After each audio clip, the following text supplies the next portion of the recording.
Are you ready? Welcome back to another thrilling installment of Free Read Fridays. I'm your narrator host, Frageth, and today we're reading the final installment, the final portion of not only the Fall of Hyperion, but also the whole Hyperion Cantos by Dan Simmons, not including the Endymion books, but we're not counting those for now. We'll get to them eventually. So a lot has happened. It's been a long road. It's been a long ride. A lot has happened up until now. In fact, a lot happened just last time. Let's see. We learned that the fleets that are attacking the Hegemony that aren't at Hyperion are not, in fact, the Ousters. They look like the Ousters, but they're not the Ousters. The Ousters themselves at Hyperion have confirmed this. Um, let's see. Keats is dead again. From consumption. Kassad is dead, fighting the Shrike, though he went out valiantly. There's been World War 7000. Um, his body has been preserved in situ on a bier in and amongst the time tombs. Let's see, what else has happened? Oh, yeah. Admiral Singh has been killed because Gladstone and Morpurgo have basically decided, no, we can't trust the AIs. They're not helping us. They already knew they couldn't trust them, but they're like, nope. They're telling us to use this death wand device that's going to blow up and kill everybody's neurons unless they hide inside the labyrinths. And we, the audience, know that going into the labyrinths on the labyrinthine worlds could very well end in disaster because of that time that Paul de Rey walked through them and there was just bodies everywhere. So either it's a trap one way or the other. So Morpurgo and Mina Gladstone are like, nope, not having that.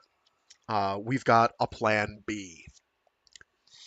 We're going to learn more about that later, and it is going to have dire ramifications. That's not a spoiler. Everything has dire ramifications at this point, so that's hardly revealing. This is do or die time. This is as operatic as space operatic gets. For this next bit, I am going to have to project some. So, sorry if it winds up being loud. But we don't actually have a lot of book left, so we are just going to plow through it and hopefully have some answers to our questions that are probably burning inside of us at this point. And yeah, hope you all enjoy. I know I've had fun. Let's make a day of it. Let's have a good time.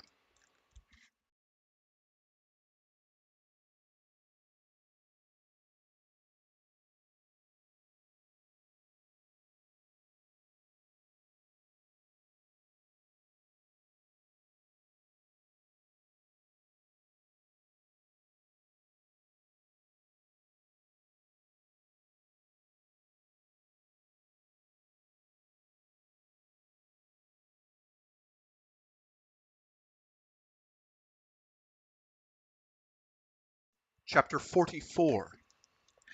Death is not, I discovered, a pleasant experience. Leaving the familiar rooms on the Piazza d'Espagna and the rapidly cooling body there is similar to being thrust out in the night by fire or flood from the familiar warmth of one's home. The rush of shock and displacement is severe. Thrown headlong into the metasphere, I experience the same sense of shame and sudden, awkward revelation which we have all had in our dreams when we realize that we have forgotten to get dressed and have come naked to some public space or social gathering. Naked is the correct word now, as I struggle to keep some shape to my tattered analog persona.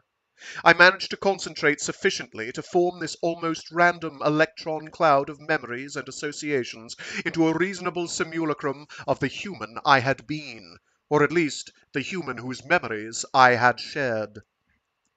Mr. John Keats, 5 feet high. The metasphere is no less a frightening place than before, worse now that I have no mortal shelter to flee to. Vast shapes move beyond dark horizons, sounds echo in the void which binds like footsteps on tile in an abandoned castle. Under and behind everything there is a constant and unnerving rumble like carriage wheels on a highway made of slate. Poor Hunt! I am tempted to return to him, pop in like Marley's ghost to assure him that I am better off than I look, but old Earth is a dangerous place for me right now. The Shrike's presence burns on the metasphere datum plane, there like a flame on black velvet. The core summons me with greater force, but that is even more dangerous. I remember Umon destroying the other Keats in front of Braun Lamia, squeezing the analog persona to him until it simply dissolved, the basic core memory of the man deliquescing like a salted slug. No, thank you. I have chosen death to godhood, but I have chores to do before I sleep. The metasphere frightens me. The core frightens me more. The dark tunnels of the datasphere singularities I must travel terrify me to my analog bones. But there is nothing for it. I sweep into the first black cone, swirling around like a metaphorical leaf in an all-too-real whirlpool, emerging on the proper datum plane, but too dizzy and disoriented to do anything but sit there. Visible to any core AI accessing these ROM-work ganglia or phase routines residing in the violet crevices of any of these data mountain ranges. But the chaos in the TechnoCore saves me here. The great core personalities are too busy laying siege to their own personal Troys to watch their back doors. I find the datasphere access codes I want and the synapse umbilicals I need, and it is the work of a microsecond to follow old paths down to Tau Ceti Center, Government House, the infirmary there, and the drug-induced dreams of Paul Duret.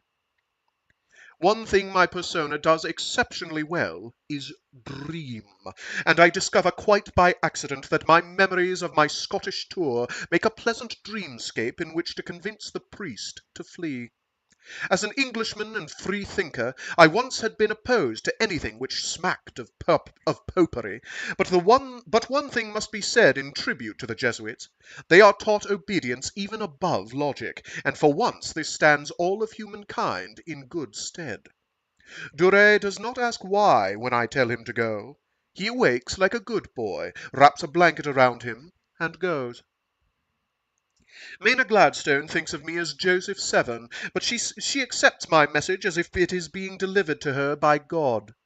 I want to tell her no, I am not the one, I am only he who comes before, but the message is the thing, so I deliver that and go. Passing through the core on my way to Hyperion's metasphere, I catch the burning metal whiff of civil war and glimpse a great light which might well be Umon in the process of being extinguished. The old master, if indeed it is he, does not sight cones as he dies, but screams in agony as sincerely as any conscious entity ever has who is in the process of being fed to the ovens. I hurry on. The Farcaster connection to Hyperion is tenuous at best. A single military Farcaster portal and a single damaged jump ship in a shrinking perimeter of war-torn Hegemony ships. The singularity containment sphere cannot be protected from ouster attacks for longer than a few minutes more. The Hegemony torch ship carrying the core Death Wand device is preparing to translate in-system even as I come through and find my bearings in the limited datasphere level which allows observation. I pause to watch what happens next.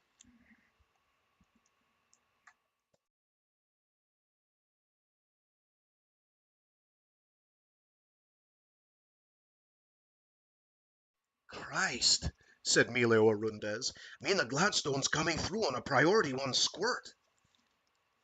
Theo Lane joined the older man as they watched the override data mist the air above the holopit. The Consul came down the iron spiral staircase from the bedroom where he had gone to brood. "Another message from TC squared?" he snapped. Not us specifically, said Theo, reading the red codes as they formed and faded. it's an override fatline transmission as to everyone, everywhere. Arundez lowered himself into the pit cushions. Something's very wrong. Has the CEO ever broadcast on total wideband before? Never, said Theo Lane. The energy needed to just to code such a squirt would be incredible. The Consul stepped closer and pointed to the codes now disappearing. It's not a squirt. Look, it's a real-time transmission. Theo shook his head. We're talking transmission values of several 100 million giga-electron volts here. Arundez whistled. At even 100 million GV, it better be important. A general surrender, said Theo. It's the only thing that would call for a universal real-time broadcast. Gladstone's sending it to the Ousters, outback worlds, and overrun planets as well as the web. It must be carried on all comm frequencies, HTV, and datasphere bands too. It must be a surrender. Shut up, said the Consul. He had been drinking. The Consul had started drinking immediately upon his return from the tribunal, and his temper, which had been foul even as Theo and Arundez were slapping him on the back and celebrating his survival, had not improved after the liftoff, clearance of the swarm, and the 2 hours he spent alone drinking while they accelerated toward Hyperion. "Mina Gladstone won't surrender," slurred the Consul. The bottle of scotch was still in his hand. "Just watch."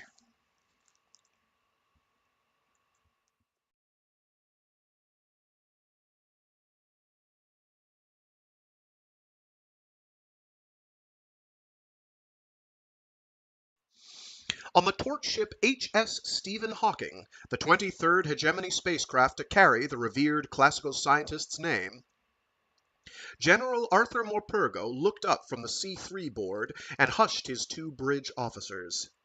Normally, this class of torch ship carried a crew of 75.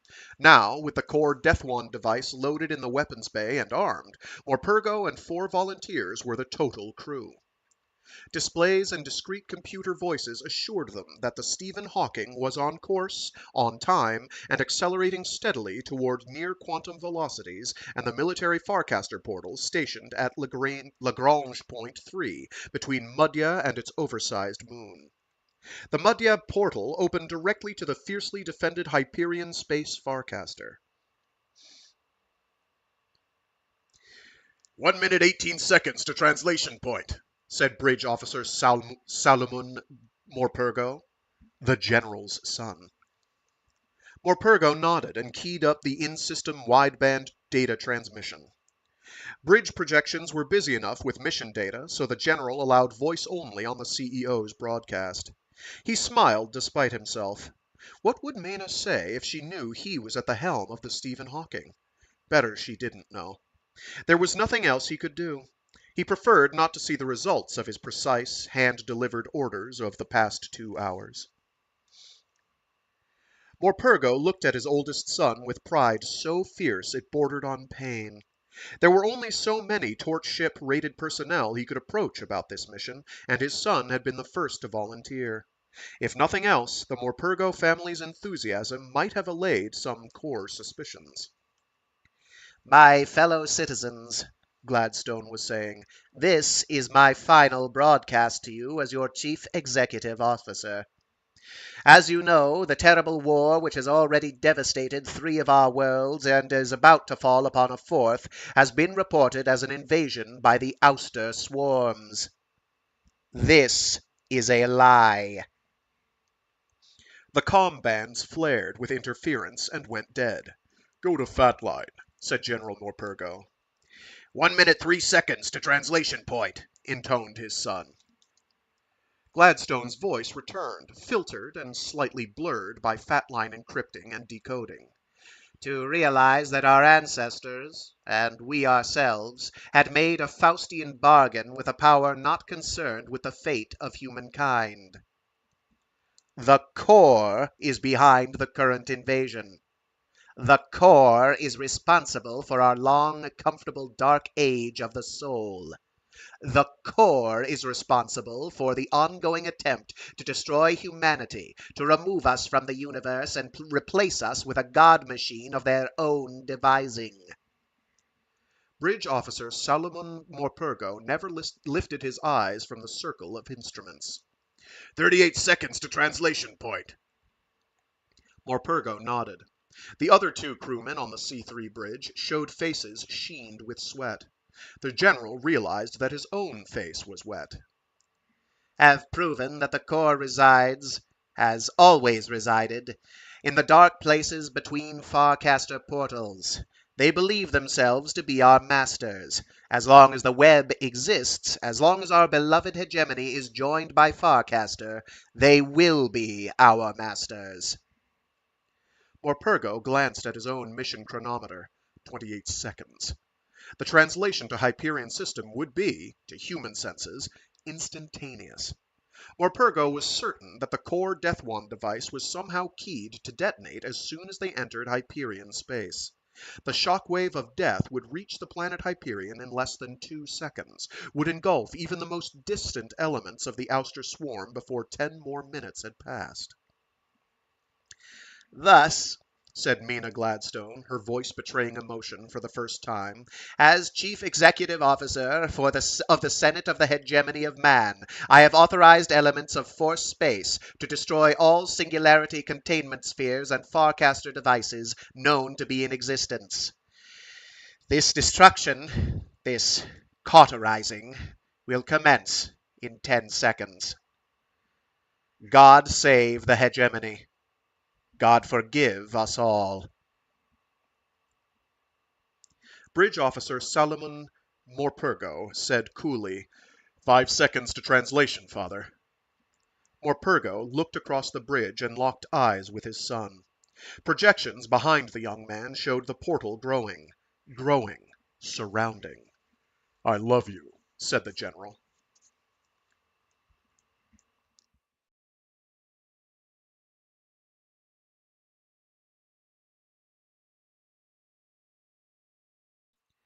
"263 singularity containment spheres connecting more than 72 million Farcaster portals were destroyed within 2.6 seconds of one another. Force Fleet units, deployed by Morpurgo under executive order and reacting to orders unsealed less than 3 minutes before, reacted promptly and professionally, destroying the fragile Farcaster spheres by missile, lance, and plasma explosive. 3 seconds later, with the clouds of debris still expanding, the hundreds of Force spacecraft found themselves stranded, separated from each other and any other system by weeks or months via Hawking Drive, and years of time debt. Thousands of people were caught in Farcaster transit. Many died instantly, dismembered or torn in half. Many more suffered amputated limbs as the portals collapsed behind them or before them. Some simply disappeared. This was the fate of the H.S. Stephen Hawking, precisely as planned, as both entrance and exit portals were expertly destroyed in the nanosecond of the ship's translation. No part of the torch ship survived in real space. Later tests showed conclusively that the so-called Death Wand device was detonated in whatever passed for time and space in the strange core geographies between the portals. The effect was never known.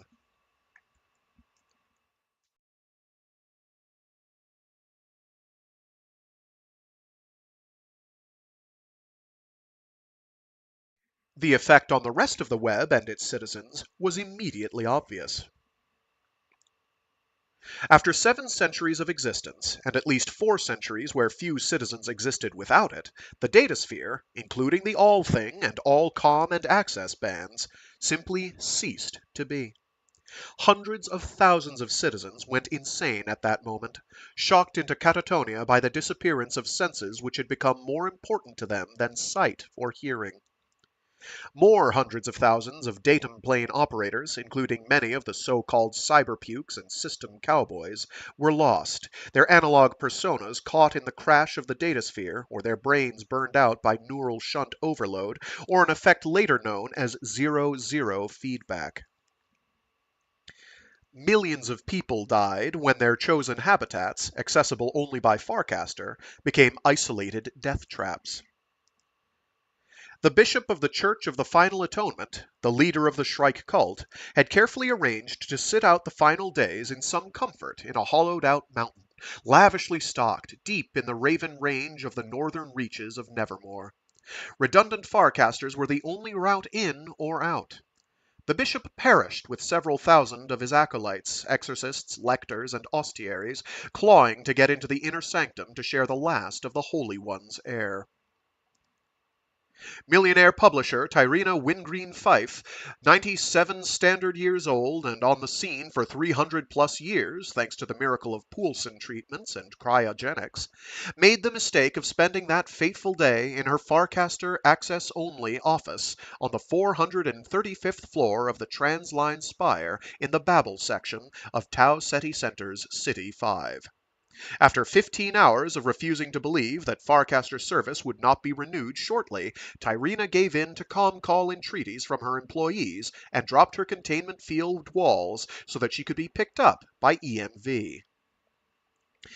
Tyrina had not listened to instructions carefully enough. The explosive decompression blew her off the 435th floor like a cork out of an overshaken champagne bottle. Employees and rescue squad members in the waiting EMV swore that the old lady cursed a blue streak for the entire 4-minute fall.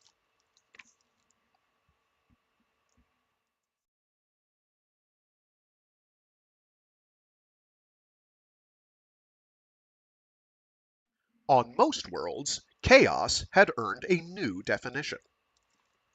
The majority of the web's economy disappeared with the local dataspheres and the web megasphere. Trillions of hard-earned and ill-gotten marks ceased to be. Universal cards quit functioning. The machinery of daily life coughed, wheezed, and shut down. For weeks or months or years, depending upon the world, it would be impossible to pay for groceries, charge a ride on public transit, settle the simplest debt, or receive services without access to black market coins and bills. But the web-wide depression which had hit like a tsunami was a minor detail, reserved for later pondering. For most families, the effect was immediate and intensely personal. Father or mother had cast off to work as usual, say from Deneb-Vir to Renaissance 5, and instead of arriving home an hour late this evening, would be delayed 11 years. If he or she could find immediate transit on one of the few Hawking Drive spin ships still traveling the hard way between the worlds. Well-to-do family members listening to Gladstone's speech in their fashionable multi-world residence looked up to stare at each other, separated by only a few meters and open portals between the rooms, blinked, and were separated by light years and actual years, their rooms now opening onto nothing. Children, a few minutes away at school or camp or play or the sitters, would be grown before they were reunited with parents. The grand concourse, already slightly truncated by the winds of war, found itself blown to oblivion, its endless belt of beautiful shops and prestige restaurants sliced into tawdry sections never to be reunited. The river Tethys ceased to flow as the giant portals went opaque and died. Water spilled out, dried up, and left fish to rot under 200 suns. There were riots. Lucis tore itself apart like a wolf chewing at its own entrails. New Mecca went into spasms of martyrdom. Tsingtao Xishuangpanna celebrated deliverance from the ouster hordes and then hanged several thousand former hegemony bureaucrats. Maui Covenant also rioted, but in celebration, the hundreds of thousands of descendants of the first families riding the motile isles to displace the off-worlders who had taken over so much of the world. Later, the millions of shocked and displaced vacation home owners were put to work dismantling the thousands of oil derricks and tourist centers which had spotted the equatorial archipelago like pox. On Renaissance Vector, there was a brief spurt of violence followed by efficient social restructuring and a serious effort to feed an urban world without farms. On Nordholm, the cities emptied as people returned to the coasts and the cold sea and their ancestral fishing boats. On Parvati, there was confusion and civil war. On Sol Draconi Septim, there was jubilation and revolution, followed by a new strand of retrovirus plague. On Fuji, there was philosophical resignation, followed by an immediate construction of orbital shipyards to create a fleet of Hawking Drive spin ships. On Asquith, there was finger-pointing, followed by the victory of the Socialist Labour Workers' Party in the World Parliament. On Pacem, there was prayer. The new Pope, His Holiness Teilhard I, called a great council into session. Vatican XXXIX announced a new era in the life of the Church and empowered the Council to prepare missionaries for long voyages. Many missionaries for many voyages. Pope Teilhard announced that these missionaries would not be proselytizers, but searchers. The Church, like so many species grown used to living on the edge of extinction, adapted and endured. On Tempe, there were riots and death and the rise of demagogues. On Mars, the Olympus Command stayed in touch with its far-flung forces for a while via Fatline.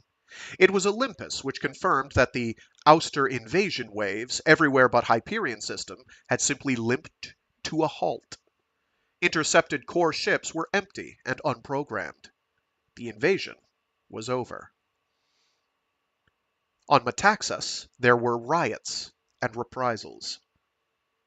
On Qom a self-appointed fundamentalist Shiite Ayatollah rode out of the desert, called 100,000 followers to him, and wiped out the Sunni Home Rule government within hours. The new revolutionary government returned power to the mullahs and set back the clock 2,000 years. The people rioted with joy. On Armagast, a frontier world, things went on pretty much as they always had, except for a dearth of tourists, new archaeologists, and other imported luxuries. Armagast was a labyrinthine world. The labyrinth there stayed empty. On Hebron, there was panic in the off-world center of New Jerusalem, but the Zionist elders soon restored order to the city and world. Plans were made. Rare off-world necessities were rationed and shared. The desert was reclaimed. Farms were extended. Trees were planted. The people complained to each other, thanked God for deliverance, argued with God about the discomfort of that same deliverance, and went about their business. On God's Grove, entire continents still burned, and a pall of smoke filled the sky. Soon after the last of the swarm had passed, scores of tree ships rose through the clouds, climbing slowly on fusion thrusters while shielded by erg-generated containment fields. Once beyond the gravity well, most of these tree ships turned outward in a myriad of directions along the galactic plane of the ecliptic and began the long spin-up to quantum leap. Fatline squirts leaped from tree ship to distant, waiting swarms. The reseeding had begun. On Tau Ceti Center, seat of power and wealth and business and government, the hungry survivors left the dangerous spires and useless cities and helpless orbiting habitats and went in search of someone to blame, someone to punish. They did not have far to look.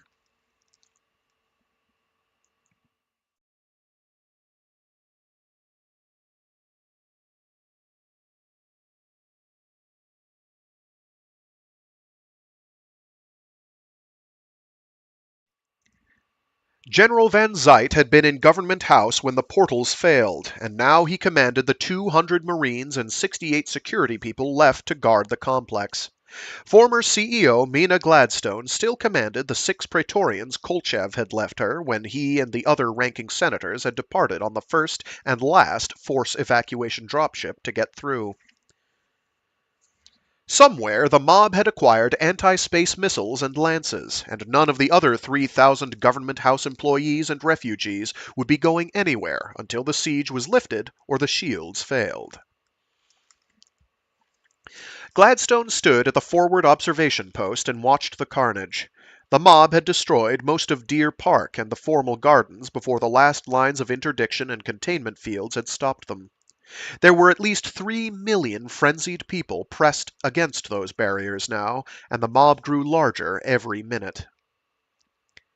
Can you drop the fields back 50 meters and restore them before the mob covers the ground? Gladstone asked the general. Smoke filled the sky from the cities burning to the west. Thousands of men and women had been smashed against the blur of the containment field by the throngs behind them, until the lower 2 meters of the shimmering wall looked as if it had been painted with strawberry jam. Tens of thousands more pressed closer to that inner shield despite the agony of nerve and bone the induction field was causing them. "We can do that, Executive," said Van Zyte. "But why?" I'm going out to talk to them. Gladstone sounded very tired. I'm going out to talk to them. Gladstone sounded very tired. The Marine looked at her, sure that she was making some bad joke.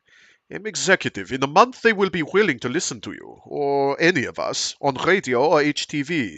In a year, maybe 2, after orders restored and rationing successful, they might be ready to forgive. But it will be a generation before they really understand what you did, that you saved them, saved us all. I want to talk to them, said Mina Gladstone. I have something to give to them. Van Zyte shook his head and looked at the circle of force officers who had been staring out at the mob through slits in the bunker, and who now were staring at Gladstone with equal disbelief and horror. "I'd have to check with CEO Kolchev," said General Van Zyte. No, Mina Gladstone said tiredly. He rules an empire which no longer exists. I still rule the world I destroyed. She nodded toward her Praetorians, and they produced death wands from their orange and black striped tunics. None of the force officers moved. General Van Zyte said, "Mina, the next evacuation ship will make it." Gladstone nodded as if distracted. The inner garden, I should think. The mob will be at a loss for several moments. The withdrawal of the outer fields will throw them off balance. She looked around as if she might be forgetting something, and then extended her hand to Van Zyte. Goodbye, Mark. Thank you. Please take care of my people. Van Zyte shook her hand and watched as the woman adjusted her scarf, absently touched a bracelet comlog as if for luck, and went out of the bunker with 4 of her Praetorians. The small group crossed the trampled gardens and walked slowly toward the containment fields. The mob beyond seemed to react like a single, mindless organism, pressing through the violet interdiction field and screaming with the voice of some demented thing. Gladstone turned, raised one hand as if to wave, and gestured her Praetorians back. The 4 guards hurried across the matted grass. "Do it," said the oldest of the remaining Praetorians. He pointed to the containment field control remote. "Fuck you," General Van Zyte said clearly. No one would go near that remote while he lived. Van Zyte had forgotten that Gladstone still had access to codes and tactical tight beam links. He saw her raise her comlog, but he reacted too slowly. Lights on the remote blinked red and then green. The outer fields winked out and then reformed 50 meters closer in. And for a second, Mina Gladstone stood alone with nothing between her and the mob of millions except a few meters of grass and countless corpses suddenly surrendered to gravity by the retreating shield walls. Gladstone raised both arms as if embracing the mob. Silence and lack of motion extended for 3 eternal seconds. And then the mob roared with the voice of a single great beast, and thousands surged forward with sticks and rocks and knives and broken bottles. For a moment it seemed to Van Zyte that Gladstone stood like an impervious rock against that tidal wave of rabble. He could see her dark suit and bright scarf, see her standing upright, her arms still raised. But then more hundreds surged in, the crowd closed, and the CEO was lost. The Praetorians lowered their weapons and were put under immediate arrest by Marine sentries. "Opaque the containment fields," ordered Van Zyte. "Tell the dropships to land in the inner garden at 5-minute intervals. Hurry!" The general turned away.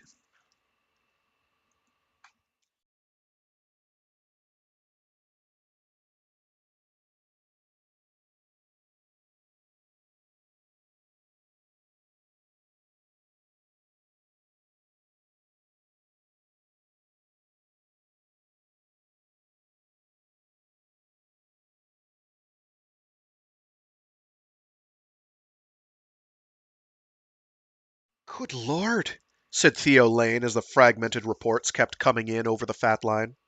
There were so many millisecond squirts being sent that the computer could do little to separate them. The result was a melange of madness. "Play back the destruction of the Singularity Containment Sphere," said the Consul. Yes, sir, said the ship, and interrupted its fat line messages for a replay of the sudden burst of white, followed by a brief blossoming of debris and sudden collapse of the Singularity. Oh my God, what did I do?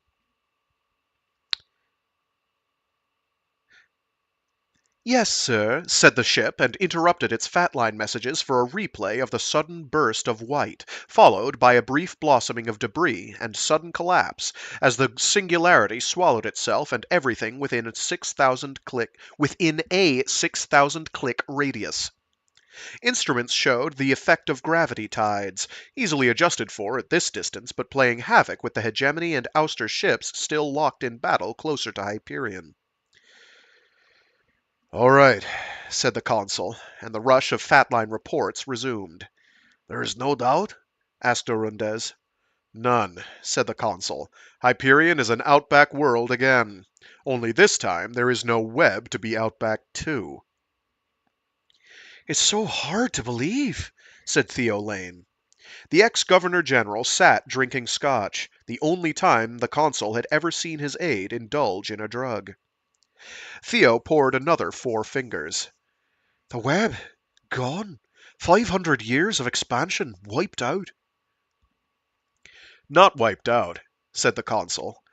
He set his own drink, still unfinished, on a table. The worlds remain. The cultures will grow apart, but we still have the Hawking drive, the one technological advance we gave ourselves rather than leased from the core. Emilio Arundez leaned forward, his palms together as if praying. Can the core really be gone? Destroyed? The Consul listened a moment to the babble of voices, cries, entreaties, military reports, and pleas for help coming over the fatline voice-only bands. Perhaps not destroyed, he said, but cut off, sealed away. Theo finished his drink and carefully set his glass down. His green eyes had a placid, glazed look. You think there are other spider webs for them? Other forecaster systems? Reserve cores? The Consul made a gesture with his hand. We know they succeeded in creating their ultimate intelligence. Perhaps that UI allowed this winnowing of the core.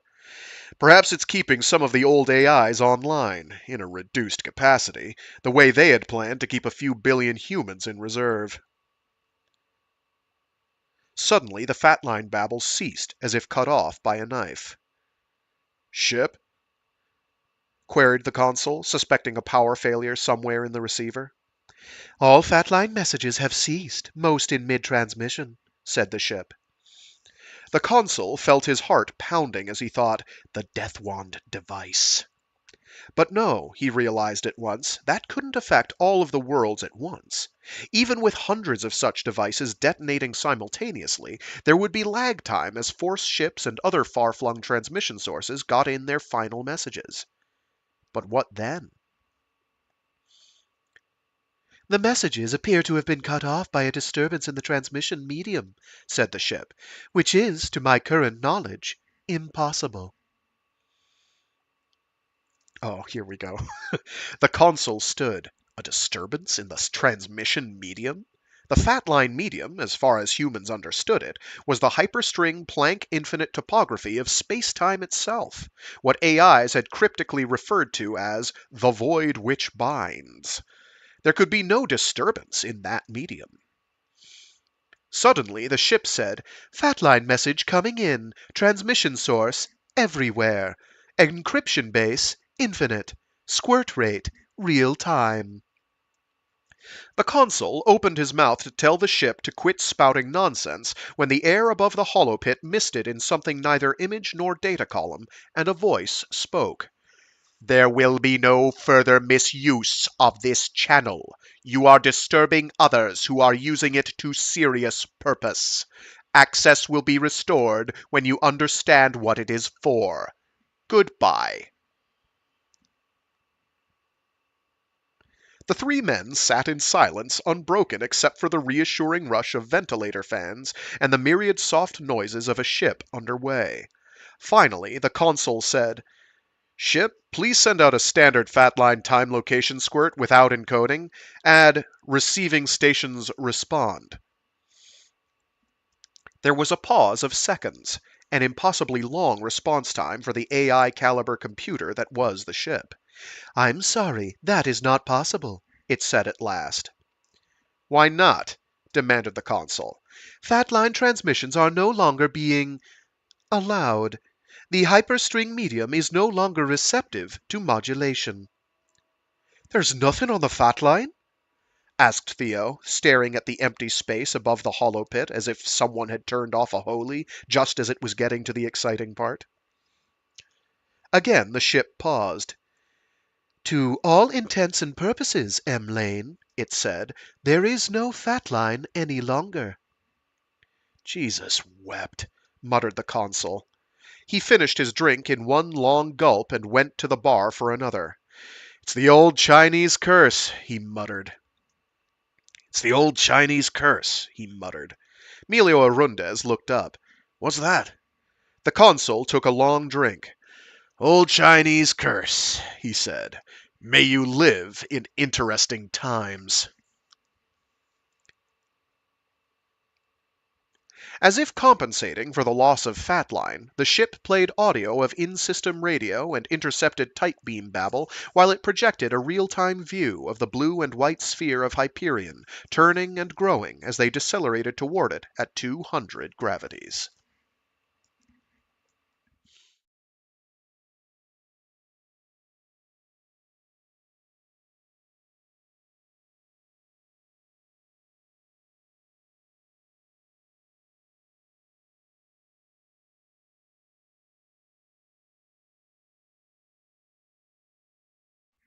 Chapter 45. I escape the web datasphere just before escape ceases to be an option. It is incredible and oddly disturbing, the sight of the megasphere swallowing itself. Braun Lamia's view of the megasphere Braun Lamia's view of the megasphere as an organic thing, a semi-sentient organism more analogous to an ecology than a city, was essentially correct. Now, as the Farcaster links cease to be, and the world inside those avenues folds and collapses upon itself, the external datasphere simultaneously collapsing like a burning big-top tent, suddenly without poles, wires, guys, or stakes, the living megasphere devours itself like some ravenous predator gone mad, chewing its own tail, belly, entrails, forepaws, and heart, until only the mindless jaws are left, snapping on emptiness. The metasphere remains, but it is more wilderness than ever now. Black forests of unknown time and space. Sounds in the night. Lions and tigers and bears. When the void which binds convulses and sends its single, banal message to the human universe, it is as if an earthquake has sent ripples through solid rock. Hurrying through the shifting metasphere above Hyperion, I have to smile. It is as if the god analog has grown tired of the ants scribbling graffiti on its big toe. I don't see God, either one of them, in the metasphere. I don't try. I have enough problems of my own. The black vortexes of the web and core entrances are gone now, erased from space and time like warts removed, vanished as thoroughly as whirlpools in water when the storm has passed. I am stuck here unless I want to brave the metasphere, which I do not yet.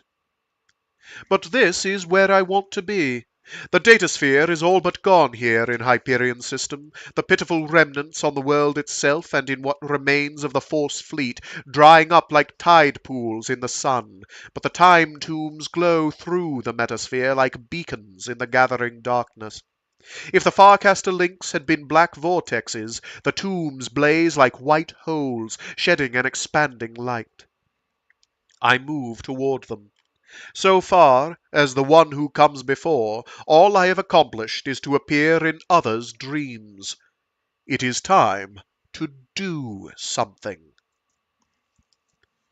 So as a quick aside, these portions at the beginning of the chapter that have been with extra projection, that are totally the digital remains of Keats, they are all in bold text. So that's why I'm being extra loud there. I should have mentioned that before. I meant to mention it before I started. I forgot. Sorry. Saul waited. It had been hours since he had handed his only child to the Shrike. It had been days since he had eaten or slept. Around him the storm had raged and abated, the tombs had glowed and rumbled like runaway reactors, and the time tides had whipped him with tsunami force. But Saul had clung to the stone steps of the Sphinx and waited through it all. He waited now. Half conscious, pummeled by fatigue and fear for his daughter, Saul found that his scholar's mind was working at a rapid pace. For most of his life and for all of his career, Saul Weintraub, the historian cum classicist cum philosopher, had dealt with the ethics of human religious behavior. Religion and ethics were not always, or even frequently, mutually compatible. The demands of religious absolutism, or fundamentalism, or rampaging relativism often reflected the worst aspects of contemporary culture or prejudices, rather than a system which both man and God could live under with a sense of real justice. Saul's most famous book, finally titled Abraham's Dilemma when it was brought out in a mass market edition in numbers he had never dreamed of while producing volumes for academic presses, had been written when Rachel was dying of Merlin's sickness and dealt, obviously enough, with Abraham's hard choice of obeying or disobeying God's direct command for him to sacrifice his son.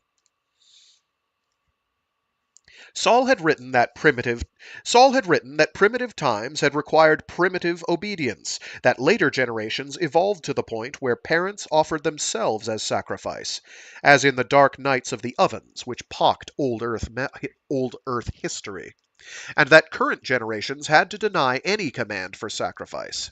Saul had written that whatever form God now took in human consciousness, whether as a mere manifestation of the subconscious in all its revanchist needs, or as a more conscious attempt at philosophical and ethical evolution, humankind could no longer agree to offer up sacrifice in God's name.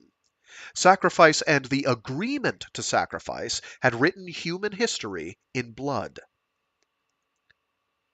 Yet, hours ago, ages ago, Saul Weintraub had handed his only child to a creature of death. For years, the voice in his dreams had commanded him to do so. For years, Saul had refused.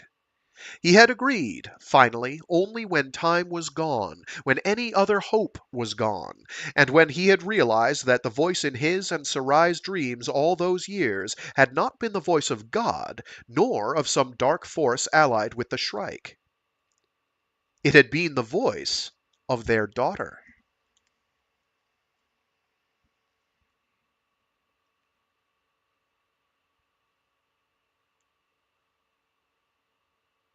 With a sudden clarity which went beyond the immediacy of his pain or sorrow, Saul Weintraub suddenly understood perfectly why Abraham had agreed to sacrifice Isaac, his son, when the Lord commanded him to do so.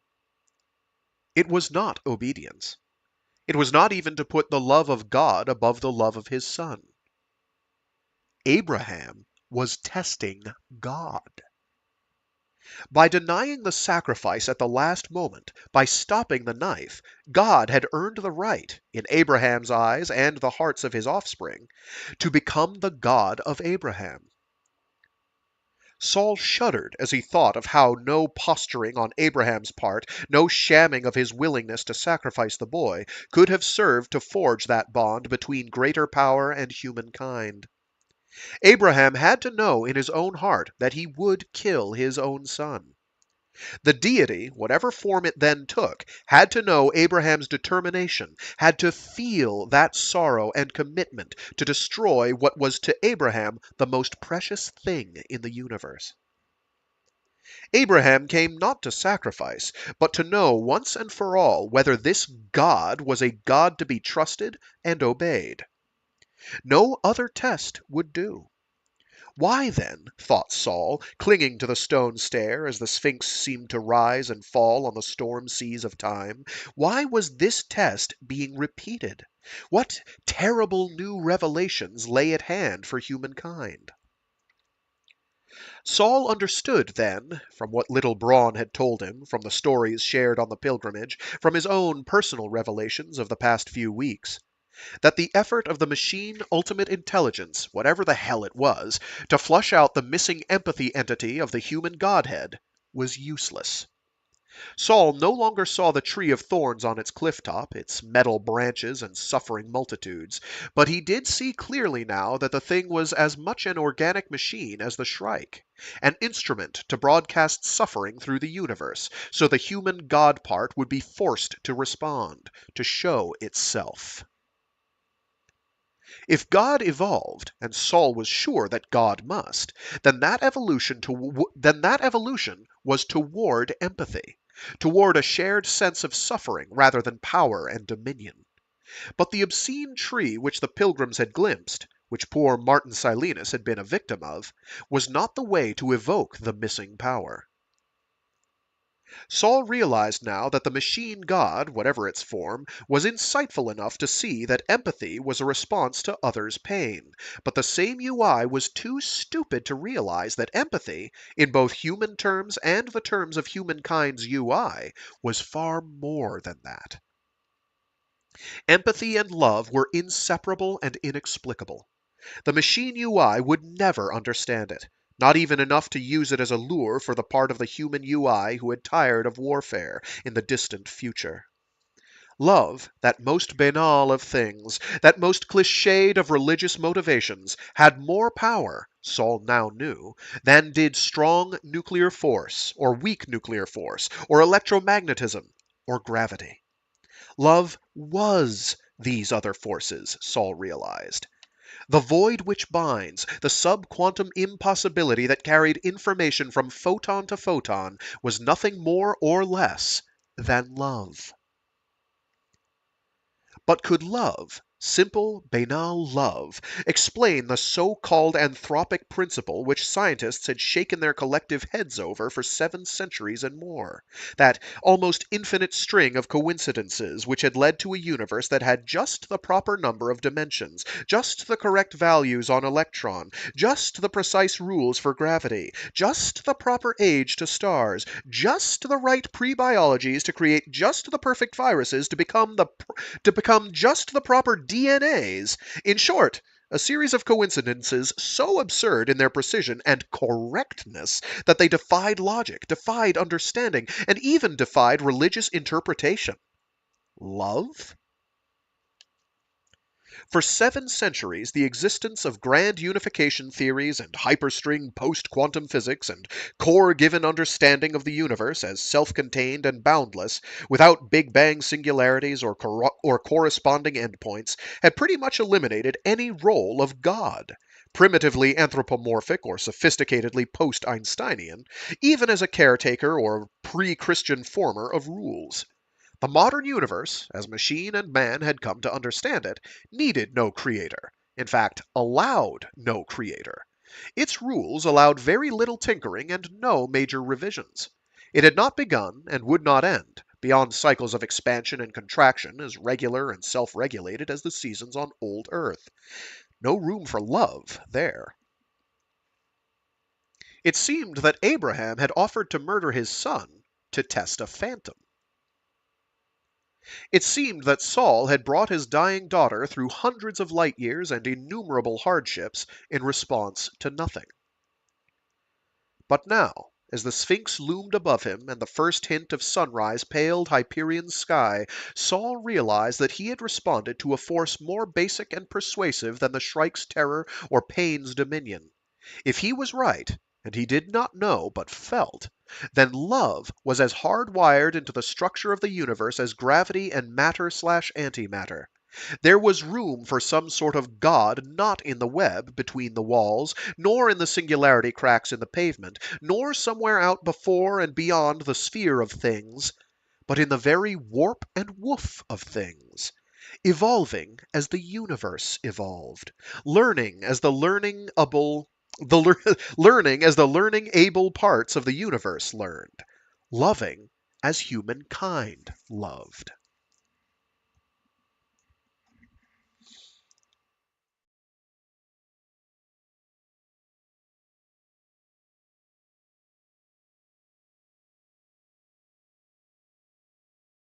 Hey man, it's like everything is all just one note. It's why why do you think you get split ends on the Pyrenees main, man? It's from the one note. It's from the dissonance, man. We all gotta love.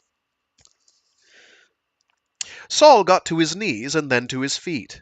The time-tide storm seemed to have abated a bit, and he thought he could try for the 100th time to gain access to the tomb. Bright light still emanated from where the Shrike had emerged, taken Saul's daughter, and vanished. But now the stars were disappearing as the sky itself lightened toward morning. Saul climbed the stairs. He remembered the time at home on Barnard's World when Rachel, she was 10, had tried to climb the town's tallest elm and fallen when she was 5 meters from the top. Saul had rushed to the med center to find his child floating in the recovery nutrient and suffering from a punctured lung, a broken leg and ribs, a fractured jaw, and innumerable cuts and bruises. She had smiled at him, lifted a thumb, and said through her wired jaw, "I'll make it next time." Saul and Sarai had sat there in the med center that night while Rachel slept. They had waited for morning. Saul had held her hand through the night. He waited now. Time tides from the open entrance to the Sphinx still held Saul back like insistent winds, but he leaned into them like an immovable rock and stood there, 5 meters out and waiting, squinting into the glare. He glanced up but did not move back when he saw the fusion flame of a descending spacecraft slice the pre-dawn sky. He turned to look but did not retreat when he heard the spacecraft landing and saw 3 figures emerge. He glanced but did not step back when he heard other noises, shouts from deeper in the valley, and saw a familiar figure lugging another in a fireman's carry, moving toward him from beyond the jade tomb. None of these things related to his child. He waited for Rachel.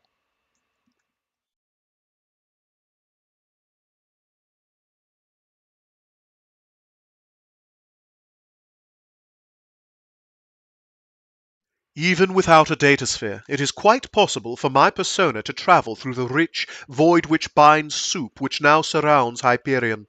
My immediate reaction is to want to visit the one who will be, but although that one's brilliance dominates the metasphere, I am not yet ready for that. I am, after all, little John Keats, not John the Baptist.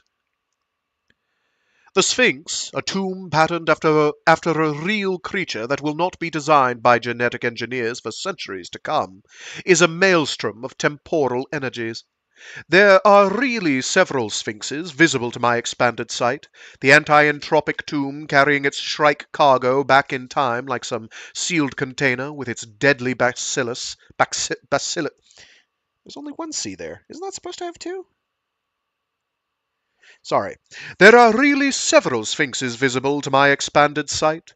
The anti-entropic tomb carrying its Shrike cargo back in time, like some sealed container with its deadly bacillus.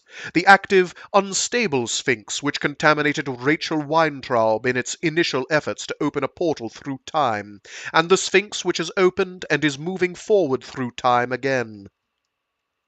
This last sphinx is the blazing portal of light, which, second only to the one who will be, lights Hyperion with its metaspherical bonfire. I descend to this bright place in time to watch Saul Weintraub hand his daughter to the Shrike. I could not have interfered with this even if I had arrived earlier. I would not if I were able. Worlds beyond reason depend upon this act.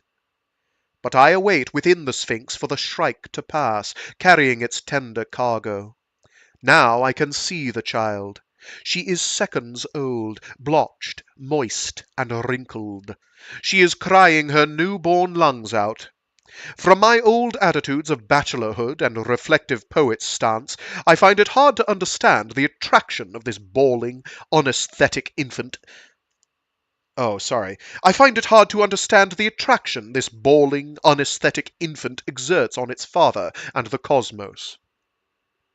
Still, the sight of a baby's flesh, however unattractive this newborn might be, held by the Shrike's bladed talons, stirs something in me. 3 paces into the Sphinx have carried the Shrike and the child hours forward in time. Just beyond the entrance, the river of time accelerates. If I don't do something within seconds, it will be too late. The Shrike will have used this portal to carry the child off to whatever distant future dark hole it seeks.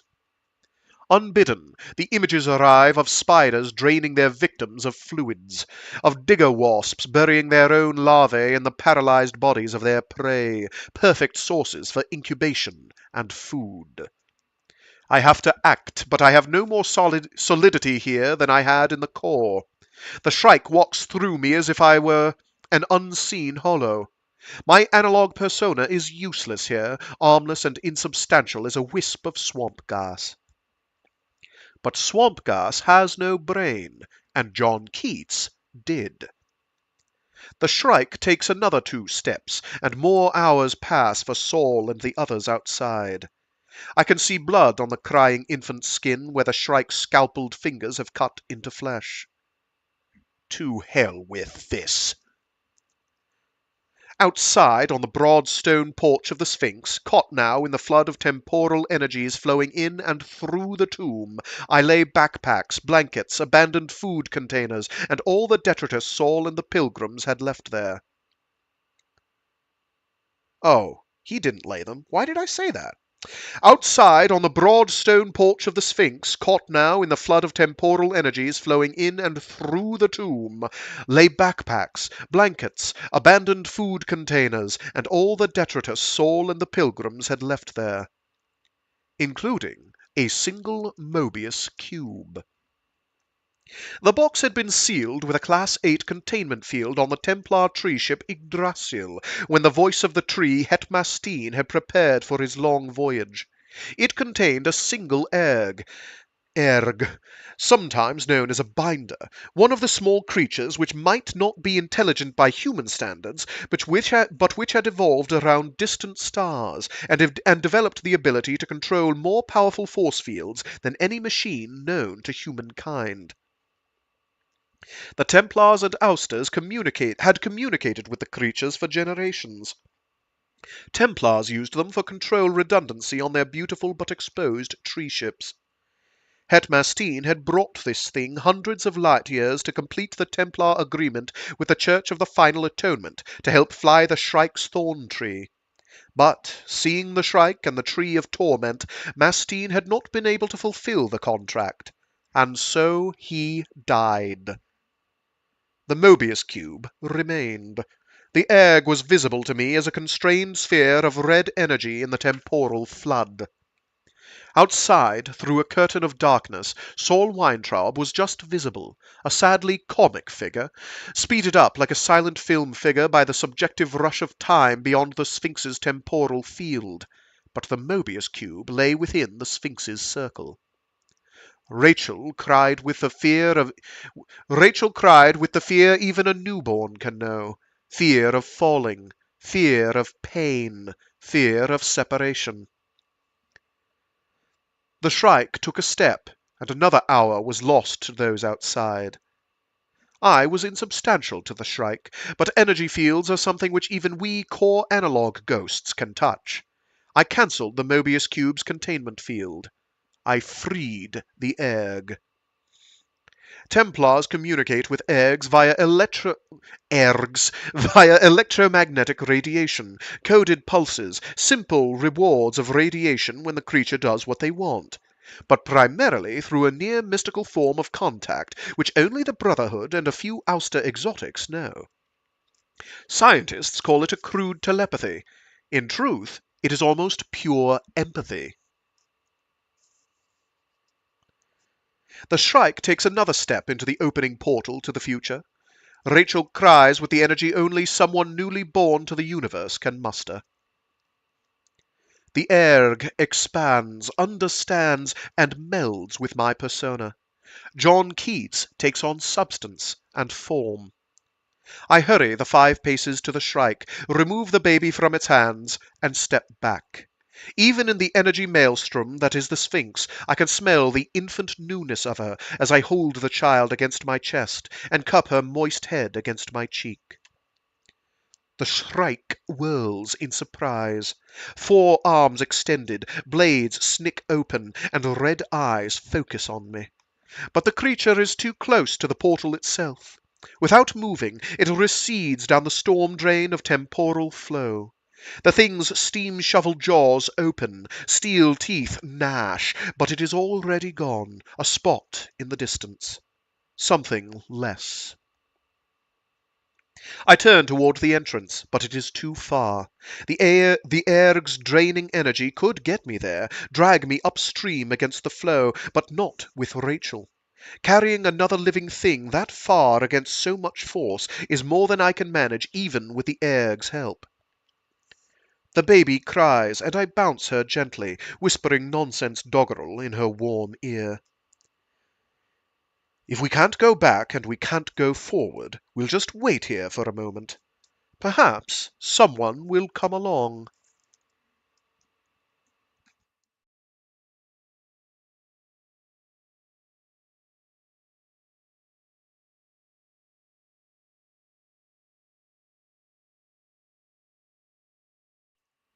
Martin Silenus's eyes widened, and Braun Lamia turned quickly, seeing the Shrike floating in midair above and behind her. "Holy shit," Braun whispered reverently. In the Shrike Palace, tiers of sleeping human bodies receded in the gloom and distance, all of the people except Martin Silenus still connected to the thorn tree, the machine UI, and God knows what else by pulsing umbilicals. As if to show its power here, the Shrike had quit climbing, opened its arms, and floated up 3 meters until it hung in the air 5 meters out from the stone shelf where Braun crouched next to Martin Silenus. "Do something," whispered Silenus. The poet was no longer attached by the neural shunt umbilical, but he was still too weak to hold his head up. "Ideas?" said Braun, the brave remark somewhat ruined by the quaver in her voice. "Trust," said a voice below them, and Braun shifted to look down toward the floor. The young woman whom Braun had recognized as Moneta in Kassad's tomb stood far below. "Help!" cried Braun. "Trust," said Moneta, and disappeared. The Shrike had not been distracted. It lowered its hands and stepped forward as if walking on solid stone rather than air. "Shit," whispered Braun. "Ditto," rasped Martin Silenus. "Out of the frying pan, back into the fucking fire." "Shut up," said Braun. Then, as if to herself, "Trust what?" Who? Trust the fucking Shrike to kill us or stick us both on the fucking tree, gasped Silenus. He managed to move enough to clutch Braun's arm. Better dead than back on the tree, Braun. Braun touched his hand briefly and stood, facing the Shrike across 5 meters of air. Trust? Braun held her foot out, felt around on emptiness, closed her eyes for a second, and opened them as her foot seemed to touch a solid step. She opened her eyes.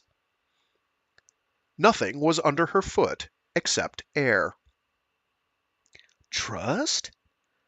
Braun put her weight on her forward foot and stepped out, teetering a moment before bringing her other foot down. She and the Shrike stood facing each other 10 meters above the stone floor. The creature seemed to grin at her as it opened its arms. Its carapace glowed dully in the dim light. Its red eyes were very bright. Trust? Feeling the adrenaline rush, Braun stepped forward on the invisible steps, gaining height as she moved into the Shrike's embrace. She felt the finger blades slicing through fabric and skin as the thing began to hug her to it, toward the curved blade growing out of its metal chest, toward the open jaws and rows of steel teeth. But while still standing firmly on thin air, Braun leaned forward and set her uninjured hand flat against the Shrike's chest, feeling the coldness of the carapace, but also feeling a rush of warmth as energy rushed from her, out of her, through her. The blades stopped cutting before they cut anything but skin. The Shrike froze as if the flow of temporal energy surrounding them had turned into a lump of amber. Braun set her hand on the thing's broad chest and pushed. The Shrike froze completely in place, became brittle, the gleam of metal fading to be replaced by the transparent glow of crystal, the bright sheen of glass. Braun stood on air, being embraced by a 3-meter glass sculpture of the Shrike. In its chest, where a heart might be, something that looked like a large black moth fluttered and beat sooty wings against the glass. Braun took a deep breath and pushed again. The Shrike slid backward on the invisible platform she shared with it, teetered, and fell. Braun ducked under the encircling arms, hearing and feeling her jacket tearing as still sharp finger blades caught in the material and ripped as the thing tumbled, and then she was teetering herself, flailing her good arm for balance as the glass Shrike turned 1.5 times in midair, struck the floor, and shattered into 1,000 jagged shards. Braun pivoted, fell to her knees on the invisible catwalk, and crawled back toward Martin Silenus. In the last half-meter, her confidence failed her, the invisible support simply ceased to be, and she fell heavily, twisting her ankle as she hit the edge of the stone tier and managing to keep from falling off only by grabbing Silenus's knee. Cursing from the pain in her shoulder, broken wrist, twisted ankle, and lacerated palms and knees, she pulled herself to safety next to him. "There's obviously been some weird shit going on since I left," Martin Silenus said hoarsely. "Can we go now, or do you plan to walk on water as an encore?" "Shut up," Braun said shakily. The 2 syllables sounded almost affectionate. She rested a while and then found that the easiest way to get the still weak poet down the steps and across the glass-strewn floor of the Shrike Palace was to use the fireman's carry. They were at the entrance when he pounded unceremoniously on her back and said, "What about King Billy and the others?" "Later," panted Braun, and stepped out into the pre-dawn light. She had hobbled down 2/3 of the valley with Silenus draped over her shoulder like so much limp laundry when the poet said, "Braun, are you still pregnant?" "Yes," she said, praying that that was still true after the day's exertions. "You want me to carry you?" "Shut up," she said, and followed the path down and around the jade tomb. "Look," said Martin Silenus, twisting to point even as he hung almost upside down over her shoulder. In the glowing light of morning, Braun could see that the Consul's ebony spacecraft now sat on the high ground at the entrance to the valley. But that was not what the poet was pointing toward. Saul Weintraub stood silhouetted in the glare of the Sphinx's entrance. His arms were raised. Someone or something was emerging from the glare.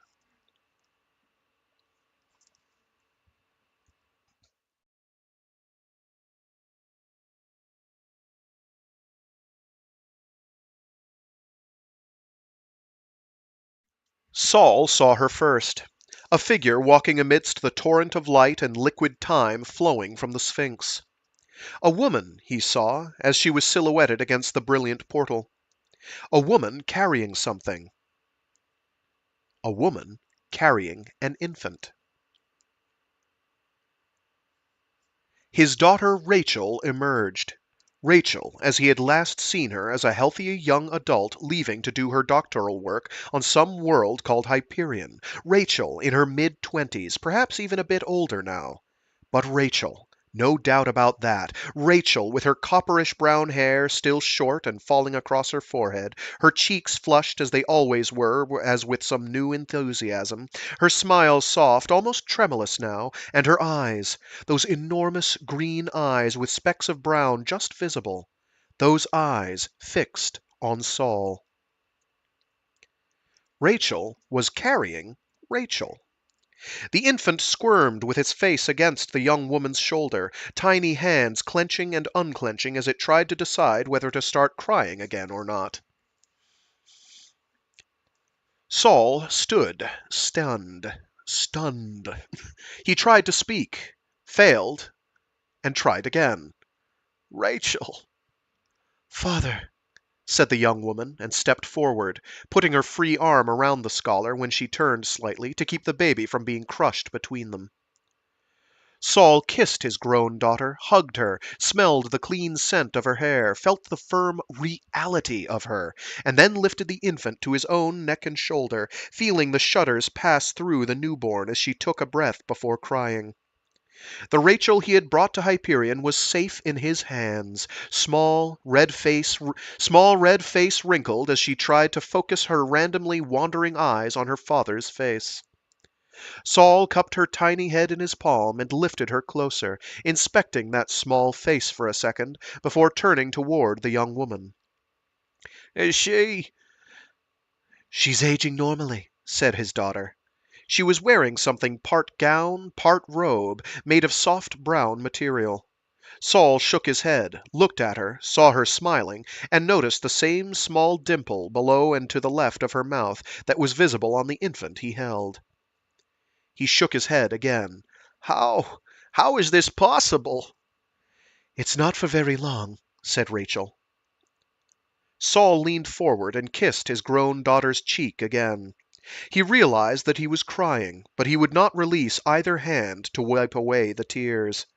His grown Rachel did so for him, touching his cheek gently with the back of her hand.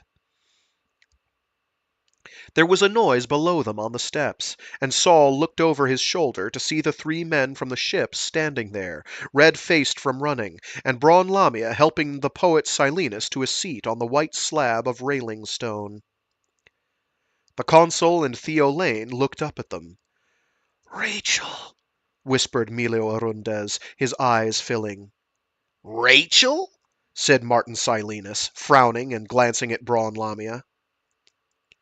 Braun was staring with her mouth half open. "Moneta," she said, pointing, then lowering her hand as she realized she was pointing. "Your Moneta! Kassad's Moneta!" Rachel nodded, her smile gone. "I have only a minute or two here," she said, "and much to tell you."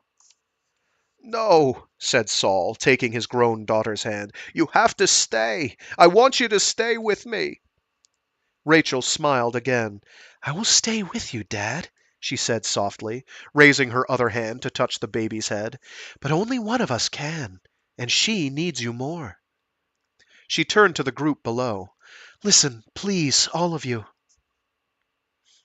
As the sun rose and touched the broken buildings of the poet's city, the consul's ship, the western cliffs, and the taller time tombs with its light, Rachel told her brief and tantalizing story of being chosen to be raised in a future where the final war raged between the core-spawned UI and the human spirit. It was, she said, a future of terrifying and wonderful mysteries, where humankind had spread across this galaxy and had begun to travel elsewhere. Other galaxies? Asked Theo Lane. Other universes, smiled Rachel.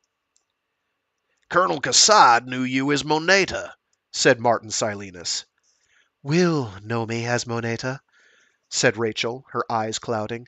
I have seen him die and accompanied his tomb to the past. I know that part of my mission is to meet this fabled warrior and lead him forward to the final battle. I have not truly met him yet. She looked down the valley toward the crystal monolith. Moneta, she mused. It means admonisher in Latin. Appropriate. I will let him choose between that and Mnemosyne, memory, for my name. Saul had not released his daughter's hand. He did not do so now. You're traveling back in time with the tombs? Why? How? Rachel lifted her head, and reflected light from the far cliffs painted her face in warmth. It is my role, Dad, my duty.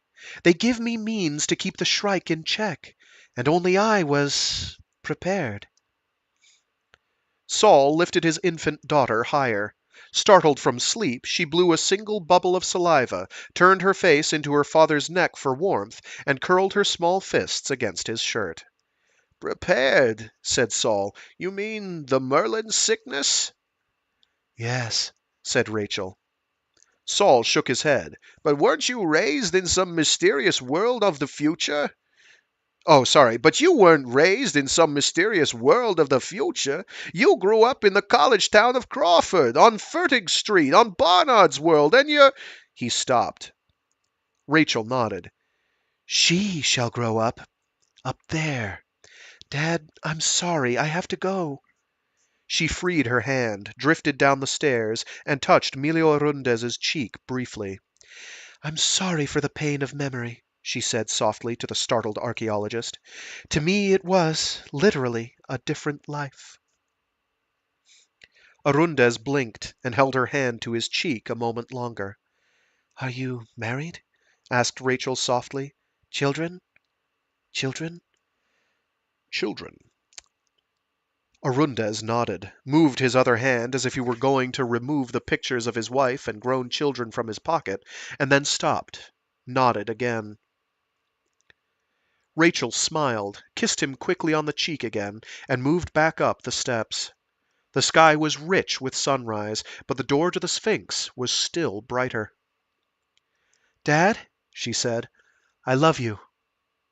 Saul tried to speak, cleared his throat. How do I join you? Up there. Rachel gestured toward the open door of the Sphinx. For some, it will be a portal to the time I spoke of. But, Dad, she hesitated, it will mean raising me all over again. It means suffering through my childhood for a third time. No parent should be asked to do that. Saul managed a smile. No parent would refuse that, Rachel. He changed arms, holding the sleeping infant, and shook his head again. Will there be a time when the two of you... Coexist again? Smiled Rachel. No, I go the other way now. You can't imagine the difficulty I had with the Paradox Board to get this one meeting approved. Paradox Board? Said Saul. Rachel took a breath. She had stepped back until only her fingertips touched her father's, both their arms extended. I have to go, Dad. Will I? He looked at the baby. Will we be alone up there? Rachel laughed, and the sound was so familiar that it closed around Saul's heart like a warm hand. Oh, no, she said, not alone. There are wonderful people there, wonderful things to learn and do, wonderful places to see. She glanced around. places we have not imagined yet in our wildest dreams. No, Dad, you won't be alone. And I'll be there, in all my teenage awkwardness and young adult cockiness. She stepped back, and her fingers slipped away from Saul. Wait a while before stepping through, Dad, she called, moving back into the brilliance. It doesn't hurt, but once through, you can't come back. Rachel, wait, said Saul. His daughter stepped back, her long robe flowing across stone, until the light surrounded her. She raised one arm. Sorry, give me a sec.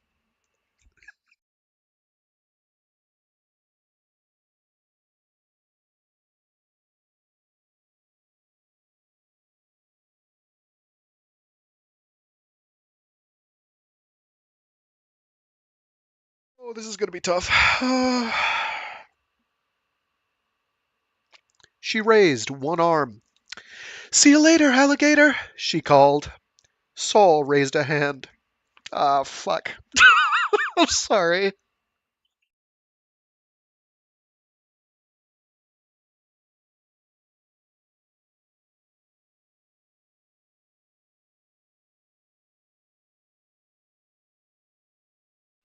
She raised one arm. See you later, alligator, she called. Saul raised a hand. After a while, crocodile. The older Rachel was gone in the light. The baby awoke and began to cry.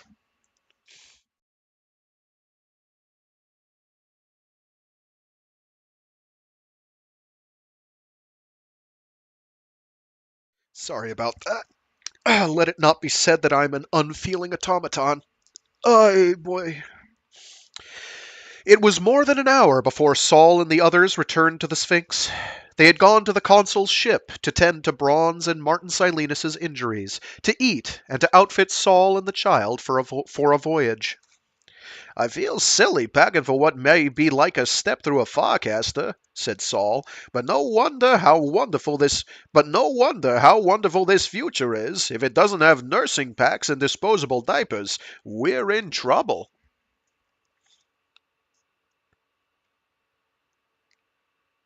I think that should be no matter how wonderful this future is. Whatever.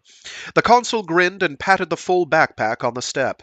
This should get you and the baby through the first 2 weeks. If you don't find a diaper service by then, go to one of the other universes Rachel spoke about. Saul shook his head. Is this happening? Wait a few days or weeks, said Emilio Arundez. Stay here with us until things get sorted out. There's no hurry. The future will always be there. Saul scratched his beard as he fed the baby with one of the nursing packs the ship had manufactured. We're not sure this portal will always be open, he said. Besides, I might lose my nerve. I'm getting pretty old to raise a child again, especially as a stranger in a strange land. Arundez set his strong hand on Saul's shoulder. Let me go with you. I'm dying of curiosity about this place. Saul grinned and extended his hand, shook Arundez's firmly. Thank you, my friend. But you have a wife and children back in the web, on Renaissance Vector, who await your return. You have your own duties. Arundez nodded and looked at the sky. If we can return. We'll return, the Consul said flatly. Old-fashioned Hawking Drive spaceflight still works, even if the web is gone forever. It'll be a few years' time, Dad Emilio, but you'll get back. Saul nodded, finished feeding the baby, set a clean cloth diaper on his shoulder, and patted her firmly on the back. He looked around the small circle of people. We all have our duties. He shook hands with Martin Silenus. The poet had refused to crawl into the nutrient recovery bath or have the neural shunt socket surgically removed. I've had these things before, he'd said. Will you continue your poem? Saul asked him. Silenus shook his head. I finished it on the tree, he said, and I discovered something else there, Saul. The scholar raised an eyebrow. I learned that poets aren't God, but if there is a God, or anything approaching a God, he's a poet, and a failed one at that. The baby burped. Martin Silenus grinned and shook Saul's hand a final time. Give 'em hell up there, Weintraub. Tell 'em you're their great-great-great-great-great-great-granddaddy, and if they misbehave, you'll whop their butts. Saul nodded and moved down the line to Braun Lamia. I saw you conferring with the ship's medical terminal, he said. Is everything all right with you and your unborn child? Braun grinned. Everything's fine. A boy or girl? Girl. Saul kissed her on the cheek.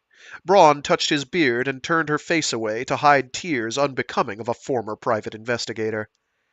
Girls are such a chore, he said, disentangling Rachel's fingers from his beard and Braun's curls. Trade yours in for a boy the first chance you get. Okay, said Braun, and stepped back. He shook hands a final time with the Consul, Theo, and Melio, shouldered his pack while Braun held the infant, then took Rachel in his arms. Hell of an anticlimax if this thing doesn't work and I end up wandering around the inside of the Sphinx, he said. The Consul squinted at the glowing door. It will work, although how, I'm not sure. I don't think it's a Farcaster of any sort. A Wencaster, ventured Silenus, and held up his arm to block Braun's blows.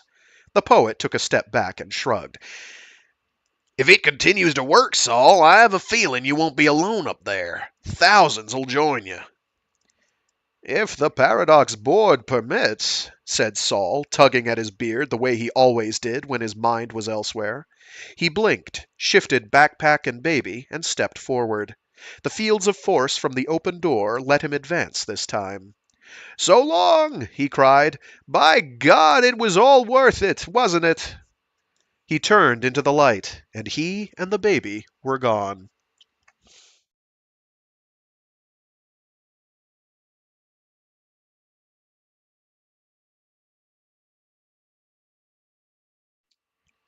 There was a silence bordering on emptiness which stretched for several minutes. Finally, the Consul said, in almost embarrassed tones, shall we go to the ship? Bring the elevator down for the rest of us, said Martin Silenus. Lamia here will walk on air. Braun glared at the diminutive poet. You think it was something Moneta arranged? Said Arundez, referring to something Braun had suggested earlier. It had to be, said Braun. Some bit of future science or something. Ah, yes, sighed Martin Silenus. Future science. That familiar phrase from those too timid to be superstitious. The alternative, my dear, is that you have this hitherto untapped power to levitate and turn monsters into shatterable glass goblins. Shut up, said Braun, with no undertones of affection in her voice now. She looked over her shoulder. Who says another Shrike won't show up any minute? Who indeed? Agreed the Consul. I suspect we'll always have a Shrike or rumors of a Shrike. Theo Lane, always embarrassed by discord, cleared his throat and said, Look what I found among the baggage strewn around the Sphinx. He held up an instrument with 3 strings, a long neck, and bright designs painted on its triangular body. A guitar? A balalaika, said Braun. It belonged to Father Hoyt. The Consul took the instrument and strummed several chords. Do you know this song? He played a few notes. The Leda Tit Screwing song? Ventured Martin Silenus. The Consul shook his head and played several more chords. Something old? Guessed Braun. Somewhere over the rainbow, said Melio Arundez. That must be from before my time, said Theo Lane, nodding along as the Consul strummed. It's from before anyone's time. Everybody's time, said the Consul. Come on, I'll teach you the words as we go. Walking together in the hot sun, singing off key and on, losing the words and then starting again, they went uphill to the waiting ship.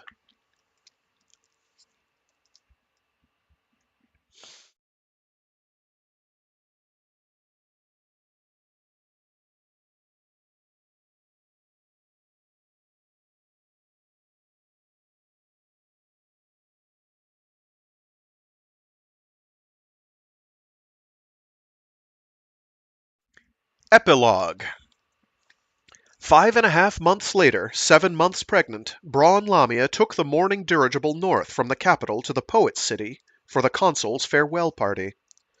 The capital, now referred to as Jacktown by indigene, visiting force shipmen and ouster alike, looked white and clean in the morning light as the dirigible left the downtown mooring tower and headed northwest up the Hooghly River.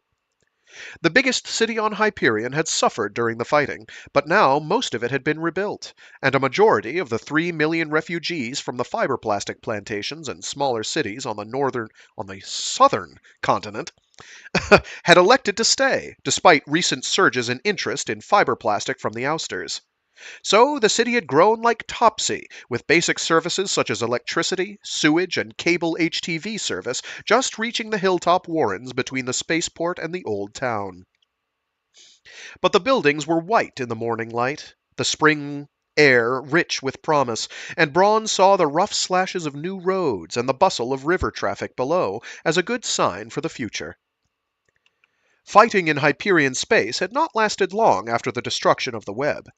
De facto ouster occupation of the spaceport and capital had been translated into recognition of the web's demise and co-management with the new Home Rule Council in the treaty, brokered primarily by the Consul and former Governor General Theo Lane. I'm going to reread that sentence again because it made no sense to me when it came out of my mouth. Fighting in Hyperion space had not lasted long after the destruction of the web. De facto ouster occupation of the spaceport and capital had been translated into recognition of the web's demise and co-management with the new Home Rule Council in the treaty brokered primarily by the Consul and former Governor General Theo Lane. But in the almost 6 months since the death of the web, the only traffic at the spaceport had been dropships from the remnants of the Force fleet still in system and frequent planetary excursions from the swarm. It was no longer unusual to see the tall figures of ousters shopping in Jacktown Square, or their more exotic versions drinking at Cicero's. Braun had stayed at Cicero's during the past few months, residing in one of the larger rooms on the 4th floor of the old wing of the inn, while Stan Lueski rebuilt and expanded the damaged sections of the legendary structure. "By God, I don't need no help from pregnant women's!" Stan would shout each time Braun offered a hand, but she invariably ended up doing some task while Lueski grumped and mumbled. Braun might be pregnant, but she was still a Lucian, and her muscles had not completely atrophied after only a few months on Hyperion. Stan had driven her to the mooring tower that morning, helping her with her luggage and the package she had brought for the Consul. Then the innkeeper had handed her a small package of his own. "It's a damn dull trip up into that god-forsaken country," he'd growled. You have to have something to read, eh?" The gift was a reproduction of the 1817 edition of John Keats's Poems, leather-bound by Lueski himself. Braun embarrassed the giant and delighted watching passengers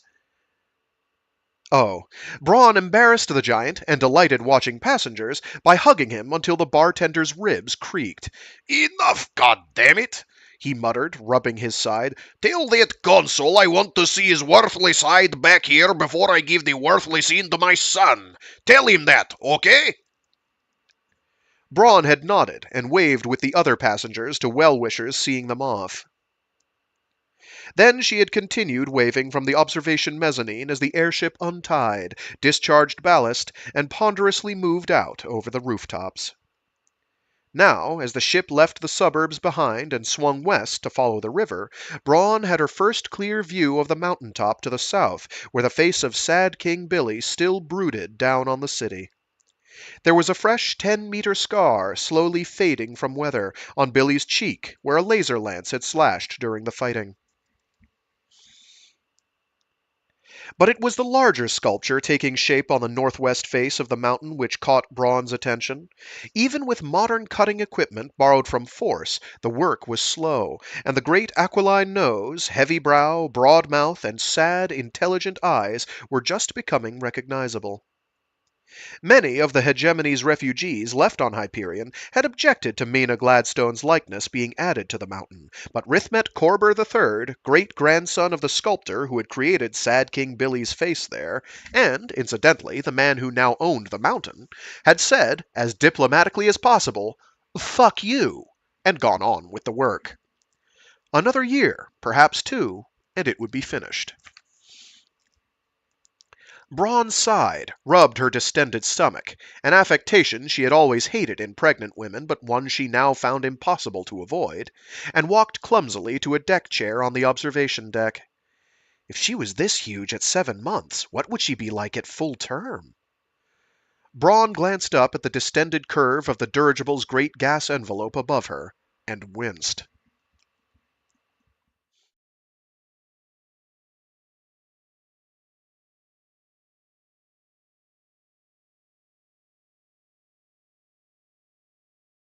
The airship voyage, with good tailwinds, took only 20 hours. Braun dozed part of the way, but spent most of the time watching the familiar landscape unfold below. They passed the Carla locks in mid-morning, and Braun smiled and patted the package she had brought for the Consul. By late afternoon they were approaching the river port of Naiad, and from 3,000 feet Braun looked down on an old passenger barge being pulled upriver by mantas leaving their V-shaped wake. She wondered if that could be the Benares. They flew over Edge as dinner was being served in the upper lounge, and began the crossing of the Sea of Grass. Just as sunset lighted the great steppe with color, and a million grasses rippled to the same breeze that lofted the airship along. Braun took her coffee to her favorite chair on the mezzanine, opened a window wide, and watched the sea of grass unfold like the sensuous felt of a billiard table as the light failed. Just before the lamps were lit on the mezzanine deck, she was rewarded with the sight of a wind wagon plying its way from north to south, lanterns swinging fore and aft. Braun leaned forward and could clearly hear the rumble of the brig wheel and the snap of canvas on the jib sail as the wagon hove hard over to take a new tack. The bed was ready in her sleeping compartment when Braun went up to slip into her robe, but after reading a few poems she found herself back out on the observation deck until dawn, dozing in her favorite chair and breathing in the fresh smell of grass from below. They moored in Pilgrim's Rest long enough to take on fresh food and water, renew ballast, and change crews, but Braun did not go down to walk around. She could see the work lights around the tramway station, and when the voyage resumed at last, the airship seemed to follow the string of cable towers into the bridle range. It was still quite dark as they crossed the mountains, and a steward came along to seal the long windows as the compartments were pressurized, but Braun could still catch glimpses of the tramcars passing from peak to peak between the clouds below, and ice fields that glinted in the starlight. They passed over Keep Kronos just after dawn, and the stones of the castle emitted little sense of warmth even in the roseate light. Then the high desert appeared. The City of Poets glowed white off the port side, and the dirigible descended toward the mooring tower set on the east end of the new spaceport there. Braun had not expected anyone to be there to meet her. Everyone who knew her thought that she was flying up with Theo Lane in his skimmer later in the afternoon. But Braun had thought the airship voyage the proper way to travel alone with her thoughts. And she had been right. But even before the mooring cable was pulled tight and the ramp lowered, Braun saw the familiar face of the Consul in the small crowd. Next to him was Martin Silenus, frowning and squinting at the unfamiliar morning light. "Damn that Stan," muttered Braun, remembering that the microwave links were up now and new comsats in orbit. The Consul met her with a hug. Martin Silenus yawned, shook her hand, and said, "Couldn't find a more inconvenient time to arrive, eh?"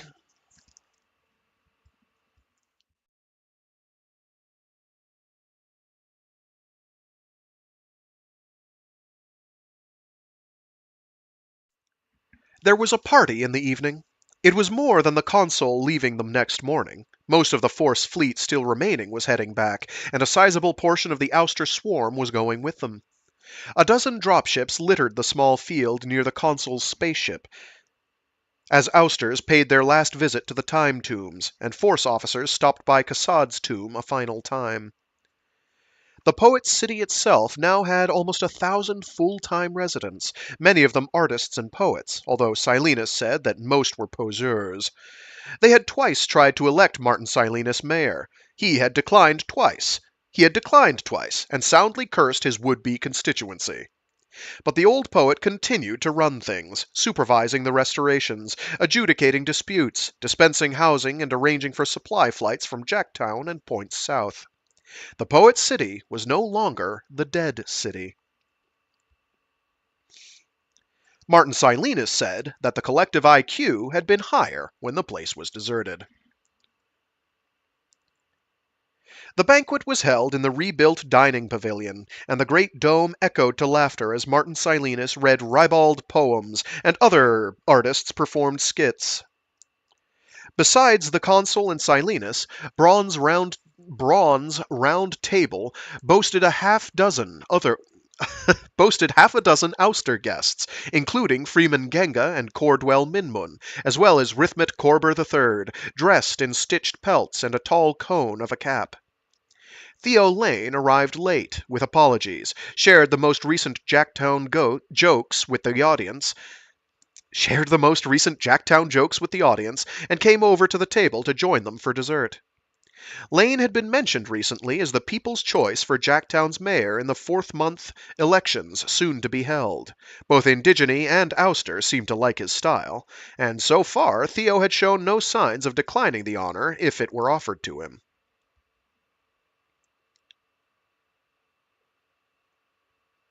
After much wine at the banquet, the Consul quietly invited a few of them up to the ship for music and more wine. They went, Braun and Martin and Theo, and sat high on the ship's balcony, while the Consul very soberly and feelingly played Gershwin and Studeri, and Brahms and Lucer and the Beatles, and then Gershwin again, finally ending with Rachmaninoff's heart-stoppingly beautiful Piano Concerto No. 2 in C minor. When they sat in the low light, looked out over the city and valley, drank a bit more wine, and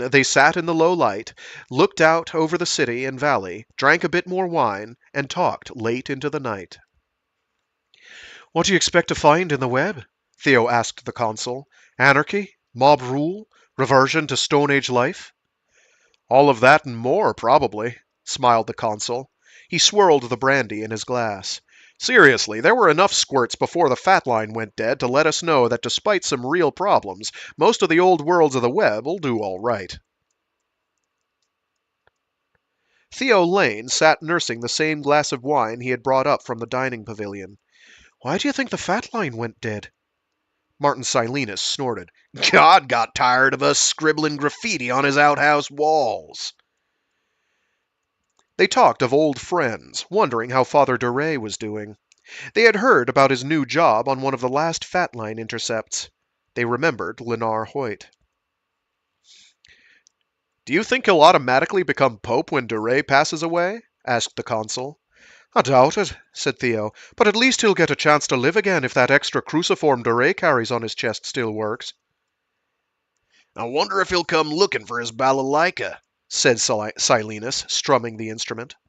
In the low light, Braun thought, the old poet still looked like a satyr. They talked about Saul and Rachel.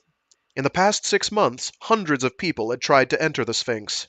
One had succeeded, a quiet ouster named Missenspecht Amenyet. The ouster experts had spent months analyzing the tombs, and the trace of time tides still surviving. On some of the structures, hieroglyphs and oddly familiar cuneiform had appeared after the tomb's opening, and these had led to at least educated guesses as to the various time tombs' functions. The Sphinx was a one-way portal to the future Rachel/Moneta had spoken of.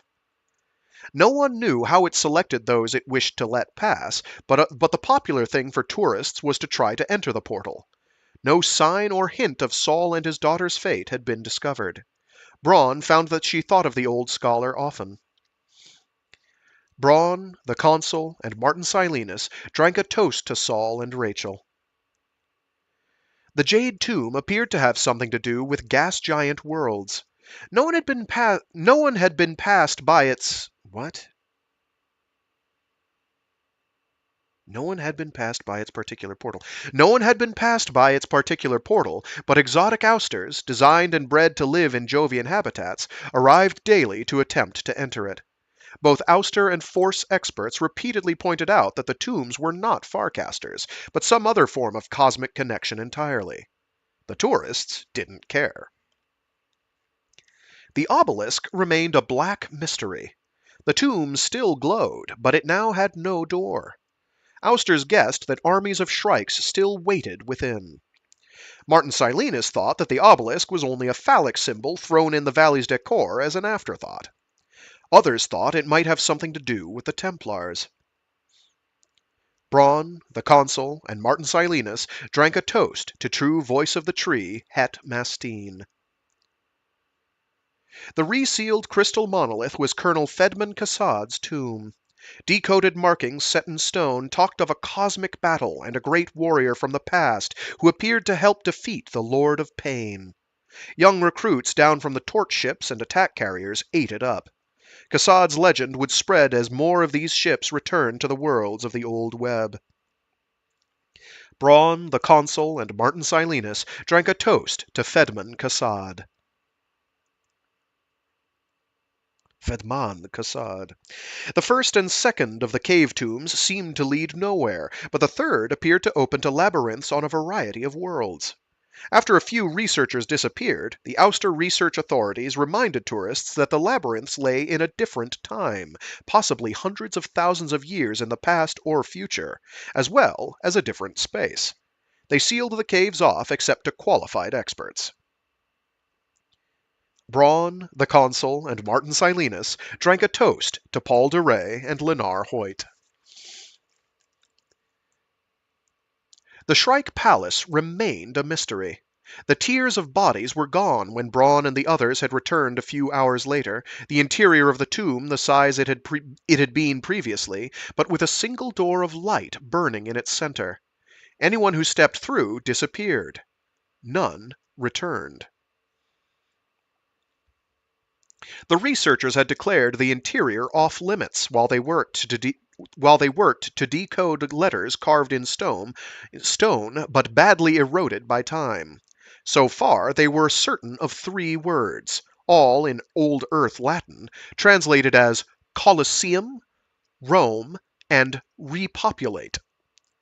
The legend had already grown up that this portal opened to the missing Old Earth, and that the victims of the Tree of Thorns had been transported there.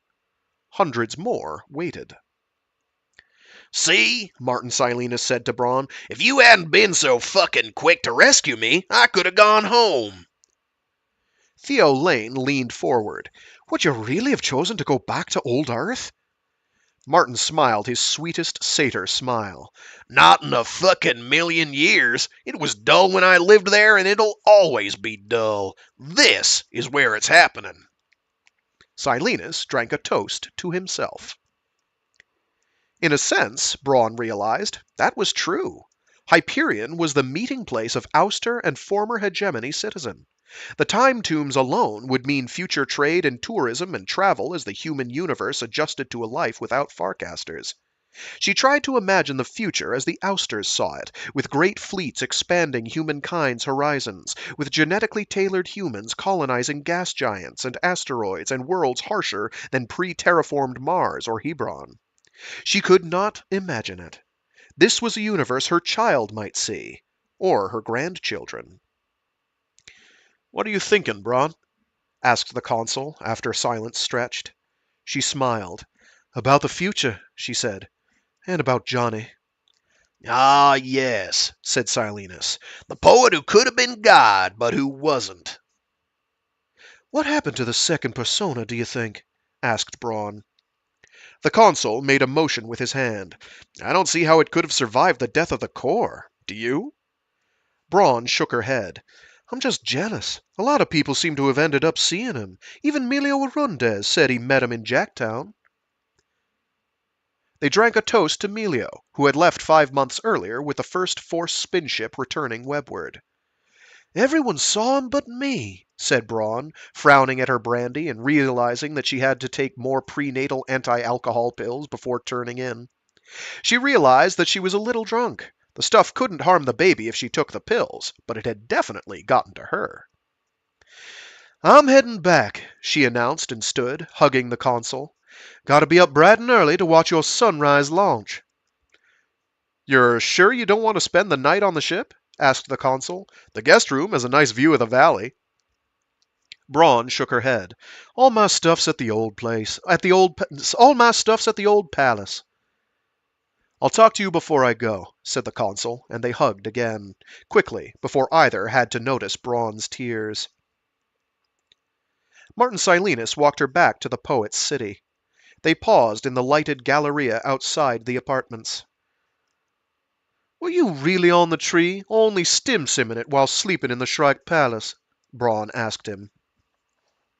The poet did not smile. He touched his chest where the steel thorn had pierced him.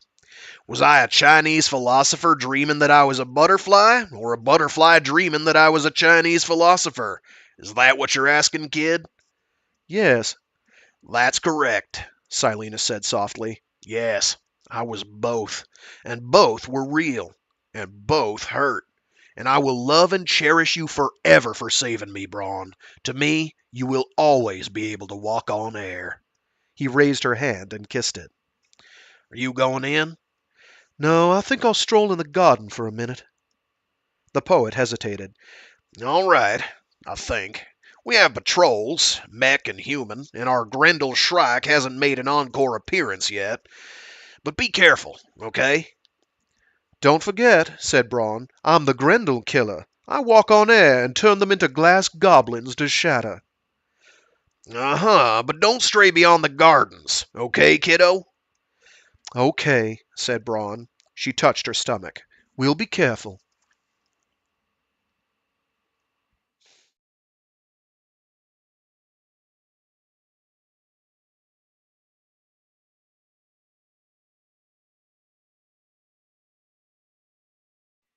He was waiting in the garden, where the light did not quite touch and the monitor cameras did not quite cover. Johnny! Gasped Braun, and took a quick step forward on the path of stones. No, he said, and shook his head, a bit sadly perhaps. He looked like Johnny, precisely the same red-brown hair and hazel eyes and firm chin and high cheekbones and soft smile. He was dressed a bit strangely, with a thick leather jacket, broad belt, heavy shoes, walking stick, and a rough fur cap, which he took off as she came closer. Braun stopped less than a meter away. Of course, she said in little more than a whisper. She reached out to touch him, and her hand passed through him, although there was none of the flicker or fuzz of a holo. This place is still rich in the metasphere fields, he said. Uh-huh, she agreed, not having the slightest idea what he was talking about. You're the other Keats, Johnny's twin. The short man smiled, extended a hand as if to touch her swollen abdomen. That makes me sort of an uncle, doesn't it, Braun? She nodded. It was you who saved the baby. Rachel, wasn't it? Could you see me? No, breathed Braun, but I could feel that you were there. She hesitated a second. But you weren't the one Uman talked about, the empathy part of the human UI? He shook his head. His curls glinted in the dim light. I discovered that I am the one who comes before. I prepare the way for the one who teaches, and I'm afraid that my only miracle was lifting a baby and waiting until someone could take her from me. You didn't help me? With the Shrike? Floatin'? John Keats laughed. No, nor did Moneta. That was you, Braun. She shook her head vigorously. That's impossible. Not impossible, he said softly. He reached out to touch her stomach again, and she imagined that she could feel the pressure from his palm. He whispered, Thou still unravished bride of quietness, thou foster child of silence and slow time. He looked up at Braun. Certainly, the mother of the one who teaches can exercise some prerogatives, he said. The mother of...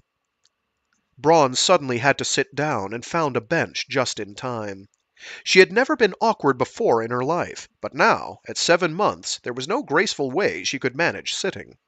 She thought, irrelevantly, it's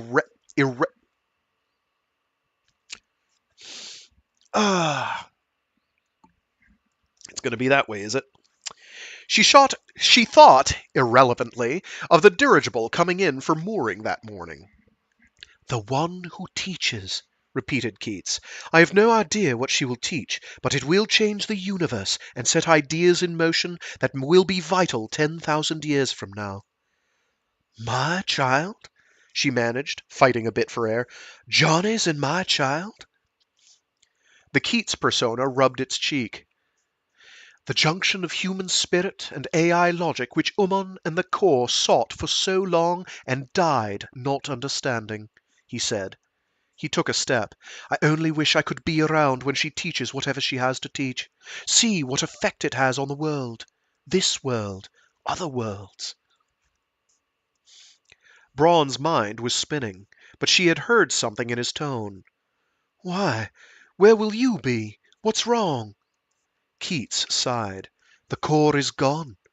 The dataspheres here are too small to contain me even in reduced form.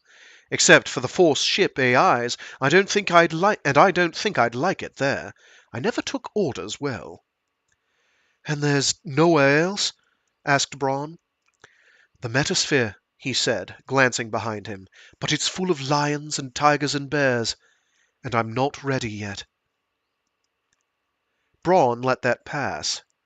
"I have an idea," she said. She told him. The image of her lover came closer, put his arms around her, and said, "You are a miracle, madam." He stepped back into the shadows. Braun shook her head. "Just a pregnant lady." She put her hand on the swelling under her gown. "The one who teaches," she murmured. Then, to Keats, "All right, you're the archangel announcing all this. What name shall I give her?" When there was no answer, Braun looked up. The shadows were empty.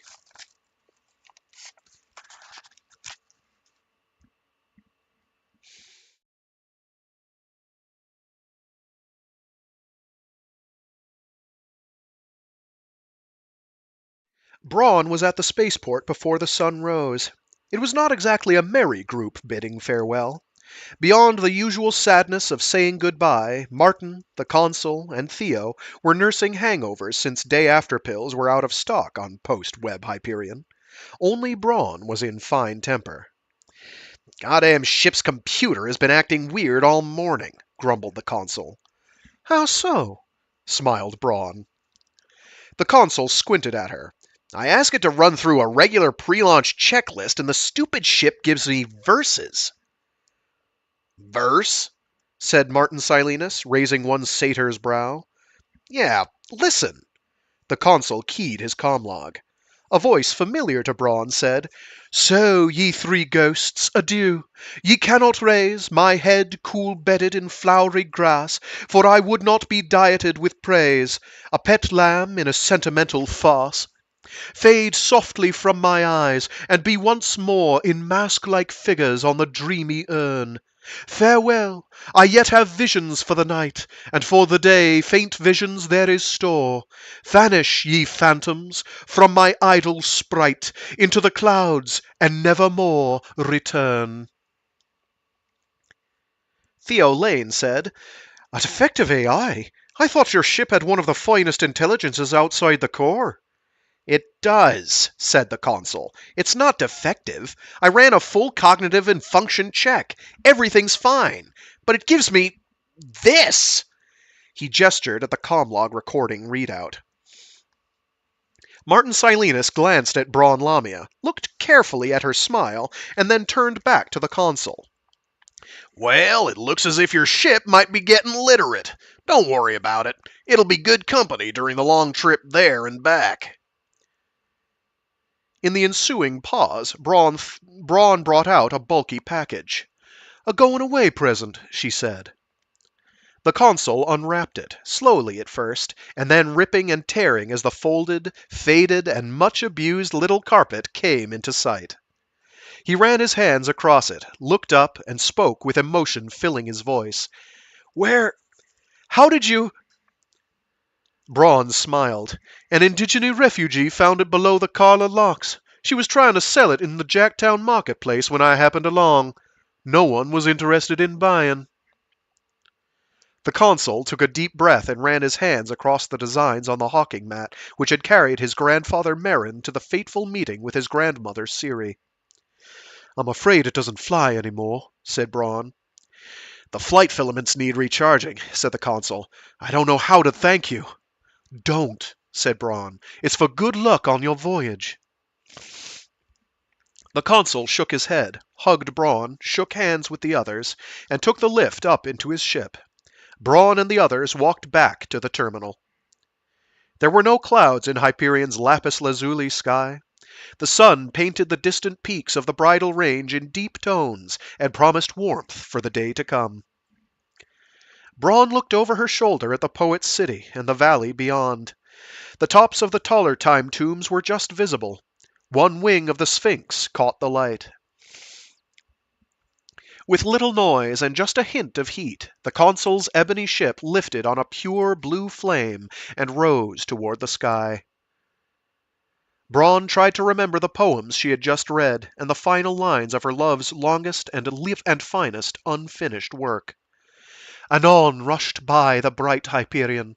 His flaming robe streamed out beyond his heels, and gave a roar as if of earthly fire, that scared away the meek ethereal hours, and made their dove wings tremble. On he flared.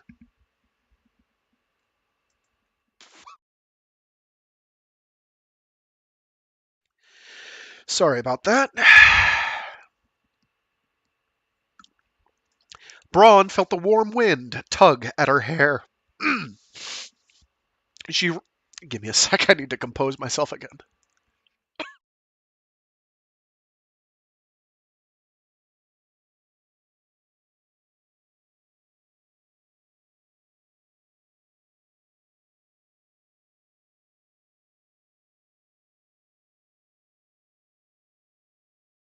I knew I was going to have trouble, but here we are.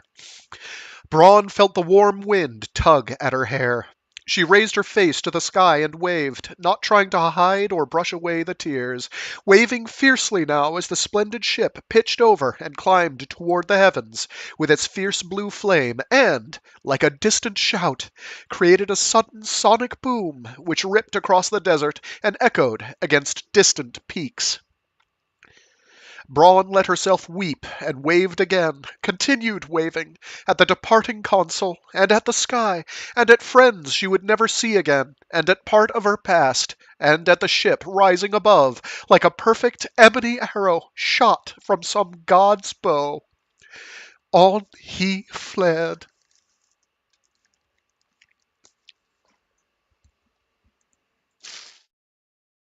Oh, sorry you're hearing me sniffle and just implode emotionally here. And that is Hyperion.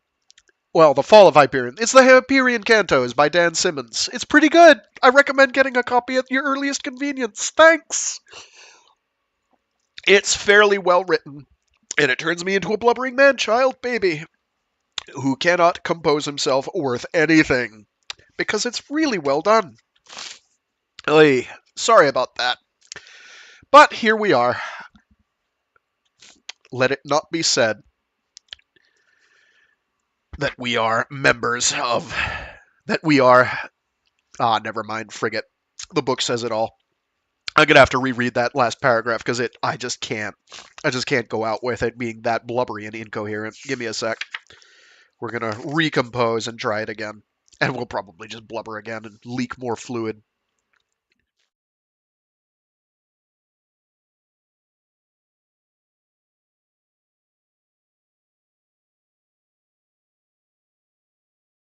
Braun felt the warm wind tug at her hair. She raised her face to the sky and waved, not trying to hide or brush away the tears, waving fiercely now as the splendid ship pitched over and climbed toward the heavens with its fierce blue flame, and, like a distant shout, created a sudden sonic boom which ripped across the desert and echoed against distant peaks. Braun let herself weep and waved again, continued waving, at the departing consul, and at the sky, and at friends she would never see again, and at part of her past, and at the ship rising above like a perfect ebony arrow shot from some god's bow. On he flared. And that was The Fall of Hyperion by Dan Simmons. Thanks to everyone who tuned in. Thanks to everyone who will tune in. Sorry it is not my best reading because I become a blubbering baby. It's a great book, and I definitely recommend snagging a copy. Support the author. And yeah, it's fun. It's a great one. I knew that I was going to have difficulty for the end because it's just an emotional book, but the later alligator in a wild crocodile just, oh boy, howdy. Oi! Every time, man, every time. It's like Forrest Gump. I can't watch that movie. At least not with other people, because I ugly cry when I watch that. And the same pretty much happens here, so you're getting it live. At least we don't have a camera, because, my god, that'd be embarrassing. I will not do that. I will not read this into a camera, although I guess you could do lip reading if you wanted, but I'm not going to do that. I'm not that presentable. Whew. So thanks again. Next week, I'll probably start on Instantiation by Greg Egan. It's a short story collection, and after we get through that, we'll get started on Destination Void by Frank Herbert. Was Bill Ransom working on the first one of those, or does he not join until later? I think he doesn't join until the Jesus incident. Yes. So, just Frank Herbert this go round. And yeah, thanks to everyone who tuned in. Stay safe, stay sane, and be decent to each other. And let the empathy part of the triune of the human ultimate intelligence ring through in your actions, deeds, and words, or something. Love indeed is all you need, or can be. That and a little help from your friends. Hey, somewhere